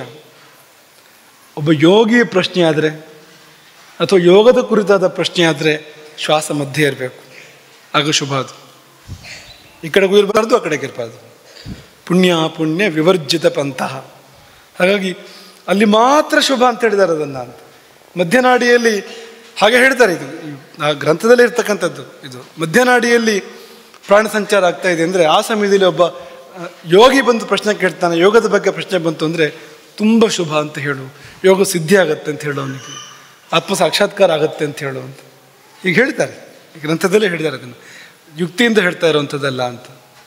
ಯಾಕೆಂದರೆ ಅಲ್ಲಿವರೆಗೆ ವ್ಯಾಪ್ತಿ ಇರ್ತಕ್ಕಂಥವ್ರು, ಈ ಗ್ರಂಥವನ್ನು ಯಾರು ರಚನೆ ಮಾಡಿದಾರೋ ಇವರು ವ್ಯಾಪ್ತಿ ಎಷ್ಟು ಅಂದರೆ ಇವರಿಗೆ ಸುಷುಮ್ನಾ ನಡಿ ಗೊತ್ತು, ಅಲ್ಲಿ ಪ್ರಾಣ ಸಂಚಾರದ ಫಲ ಏನು ಅಂತ ಗೊತ್ತು, ಯೋಗಿಗೆ ಏನು ಬೇಕು ಅಂತ ಗೊತ್ತು. ಅದೆಲ್ಲ ಗೊತ್ತಿರ್ತಕ್ಕಂಥವ್ರು ಈ ಗ್ರಂಥ ರಚನೆ ಮಾಡಿದ್ದಾರೆ ಎನ್ನುವಂಥದ್ದು ಅಲ್ಲಿ ಗೊತ್ತಾಗತ್ತೆ ಅಂತೆ. ಯೋಗ ವಿಷಯಕವಾದ ಪ್ರಶ್ನೆ ಆದರೆ, ಯೋಗಿಯ ಪ್ರಶ್ನೆ ಆದರೆ ಮಧ್ಯನಾಡಿ ಶುಭ ಅಂತ ಹೇಳು ಅಲ್ಲಿವರೆಗೂ ಹೇಳಿದ್ದಾರೆ. ಹಾಗಾಗಿ ನಾವು ಕೂಡ ಸ್ವಾಧ್ಯಯನ, ನಮ್ಮನ್ನು ಅಧ್ಯಯನ ಮಾಡಬೇಕು. ಸಿಟ್ಟು ಬಂತು, ನಾಡಿ ಎಲ್ಲಿತ್ತು, ಆಗ ನಮ್ಮದು ಕಿರಿಕಿರಿ ಆಗ್ತಾ ಇದೆ, ನಾಡಿ ಯಾವ ಕಡೆ ಇದೆ ಆ ಸಮಯದಲ್ಲಿ ನೋಡ್ಕೋಬೇಕು ಅಂತ. ಪ್ರತಿಯೊಂದಕ್ಕೂ ಅಂತ ನಮ್ಮ ಜೀವನದ ಅನುಭವಗಳು ನಾಡಿಯಲ್ಲಿದೆ ಅಂತ. ಬೆಳಗ್ಗೆ ಏಳುವಾಗ ನಾಡಿಯಲ್ಲಿತ್ತು, ಆ ದಿನದ ಅನುಭವ ಏನು? ಈ ಶ್ಲೋಕಗಳನ್ನು ಅನ್ವಯ ಮಾಡಬೇಕು ಅಂತ ನೀವು ಇದ್ರ ಮೇಲೆ ಶೋಧನೆ ಮಾಡೋಕ್ಕೆ ಪ್ರಾರಂಭ ಮಾಡಿದರೆ ಗ್ರಹಸ್ಥಿತಿ ಕೇವಲ ದೃಢೀಕರಣಕ್ಕೆ ಸಾಕು ಅಂತ ಇಲ್ಲಿಂದ ಹೇಳ್ಬೋದು ನೀವು ಎಲ್ಲವನ್ನು ಕೂಡ. ಬರೇ ಶ್ವಾಸ ಮಾತ್ರದಿಂದ ತುಂಬ ಸಂಗತಿಗಳನ್ನು ಹೇಳಬಹುದು ಅಂತ ಶಾಸ್ತ್ರ ಹೇಳ್ತಾ ಇದೆ ಇಲ್ಲಿ. ಹಾಗಾಗಿ ಆ ಶ್ವಾಸಕ್ಕೆ ಇರ್ತಕ್ಕಂಥ ಪ್ರಾಮುಖ್ಯ ಇದೆಯಲ್ಲ, ಅದು ಊಹಾತೀತವಾಗಿರ್ತಕ್ಕಂಥದ್ದು ಅಂತ. ಹಾಗಾಗಿ ನಾವು ಇಂಥ ಸೂಕ್ಷ್ಮಗಳನ್ನು ಪರ್ಯಾಲೋಚನೆ ಮಾಡೋಣ, ಶಾಸ್ತ್ರದ ಬಗ್ಗೆ ಗೌರವವಂತಾಡೋಣ. ನಮಗಂತೂ ಇದನ್ನು ಗಮನಿಸುವಾಗೆಲ್ಲ ತುಂಬ ಒಂದು ಸದ್ಭಾವ, ಆದರ ಈ ಶಾಸ್ತ್ರಕಾರರ ಕುರಿತು. ಅವರು ಎಂಥವರು ಅಂತ, ಅವರ ಸಾಧನೆ ಎಂಥದ್ದು, ತಪಸ್ಸು ಎಂಥದ್ದು, ಅವ್ರು ಏನೆಲ್ಲ ಕಂಡುಕೊಂಡ್ರು, ಅವರು ಸಮಾಜಕ್ಕೆ ಕರುಣೆಯಿಂದ ಕೊಟ್ಟರು ಅದನ್ನು ಅಂತ. ಅದು ನಾವೆಂಥ ಮೂರ್ಖರು. ಅವರು ಇಷ್ಟು ಸುಲಭ ಮಾಡಿ ಕೊಟ್ಟಿದ್ದಾರೆ, ನಮಗೆ ಇಷ್ಟೂ ಸರಳ ಮಾಡಿ ಕೊಟ್ಟಿದ್ದಾರೆ. ಆದರೆ ನಮಗದನ್ನು ಅವಲೋಕನ ಮಾಡೋದಕ್ಕೆ ಪುರುಸುತ್ತಿಲ್ಲ ಅಂತ. ನಮಗೆ ಹಾಗೊಂದು ಇದೆ ಅಂತಲೇ ಗೊತ್ತಿಲ್ಲ ಅಂತ. ಪೂರ್ವಜರು ನಮಗೆ ಕೊಟ್ಟಿರುವ ಸಂಪತ್ತು, ಅಪ್ಪನ ಆಸ್ತಿ 500 ಎಕರೆ ಇದೆ, ಅದು ಇದೆ ಅಂತಲೇ ಗೊತ್ತಿಲ್ಲ. ಉಪಯೋಗ ಏನು ಹೇಳಿ? ಸಾಗುವಳಿ ಮಾಡೋದು ಯಾವಾಗ? ಅವನು ಇದೆ ಅಂತಲೇ ಗೊತ್ತಿಲ್ಲ ಅವನಿಗೆ. ಅಂಥ ಸ್ಥಿತಿ ಭಾರತೀಯರದ್ದು ಅಂತ. ಹಾಗಾಗಿ ಇಂಥ ಅತ್ಯದ್ಭುತವಾದ ಶಾಸ್ತ್ರವನ್ನು ನಾವು ಆಧರಿಸಬೇಕು ಮತ್ತು ಅಧ್ಯಯನ ಮಾಡಬೇಕು. ಶಾಸ್ತ್ರವನ್ನು ಜೀವನಕ್ಕೆ ಅದನ್ನು ಅನ್ವಯ ಮಾಡಬೇಕು. ಹಾಗಿದ್ದಾಗ ಆ ಶಾಸ್ತ್ರ ನಮಗೆ ವರದಾನವಾಗಿ ಪರಿಣಮಿಸ್ತದೆ. ಹಾಗೆ ಮಾಡೋಣ. ನಿಮಗೆಲ್ರಿಗೂ ಬದುಕು ಅಷ್ಟಮಂಗಲವಾಗಿ ಇಷ್ಟಮಂಗಲವಾಗಿ ಪರಿಣಮಿಸಲಿ. ಎಲ್ಲ ಅನಿಷ್ಟಗಳು ಕೂಡ ಪರಿಹಾರವಾಗುವಂತೆ ಆಗಲಿ. ಹಾಗೆ ಇಂದು ಸರ್ವ ಸೇವೆ ಮಾಡಿದವರಿಗೂ ನಮ್ಮ ಹೆಬ್ಬಾಲೆ ಮಂಜು ಮತ್ತು ಅವನ ಹಿರಿಯರು, ಅವನ ಕುಟುಂಬ, ಅವರೆಲ್ಲರಿಗೂ, ಹಾಗೆ ಸ್ವರ್ಣಪಾದಕ ಪೂಜೆ ಮಾಡಿರ್ತಕ್ಕಂಥ ಎಲ್ಲ ಸಮಾಜಗಳಿಗೂ, ಅನಾವರಣಕ್ಕೆ ಸಂದಿರ್ತಕ್ಕಂಥ ಎಲ್ಲರಿಗೂ ಇಂದು ನಾವು ವಿಶೇಷವಾದ ಆಶೀರ್ವಾದಗಳನ್ನು ಮಾಡ್ತೇವೆ. ಎಲ್ರಿಗೂ ಅವರ ಜೀವನ ಅಷ್ಟಮಂಗಲ ಅಲ್ಲ, ಸರ್ವಮಂಗಲವಾಗಿ ಪರಿಣಮಿಸಲಿ. ಎಲ್ಲರಿಗೂ ಒಳಿತಾಗಲಿ ಅಂತ ಅರ್ಪಣೆ ಆಗ್ತದೆ. ಹರೇ ರಾಮ. ಜಗದ್ಗುರು ಶಂಕರಾಚಾರ್ಯ ಶ್ರೀ ಶ್ರೀ ರಾಘವೇಶ್ವರ ಭಾರತೀ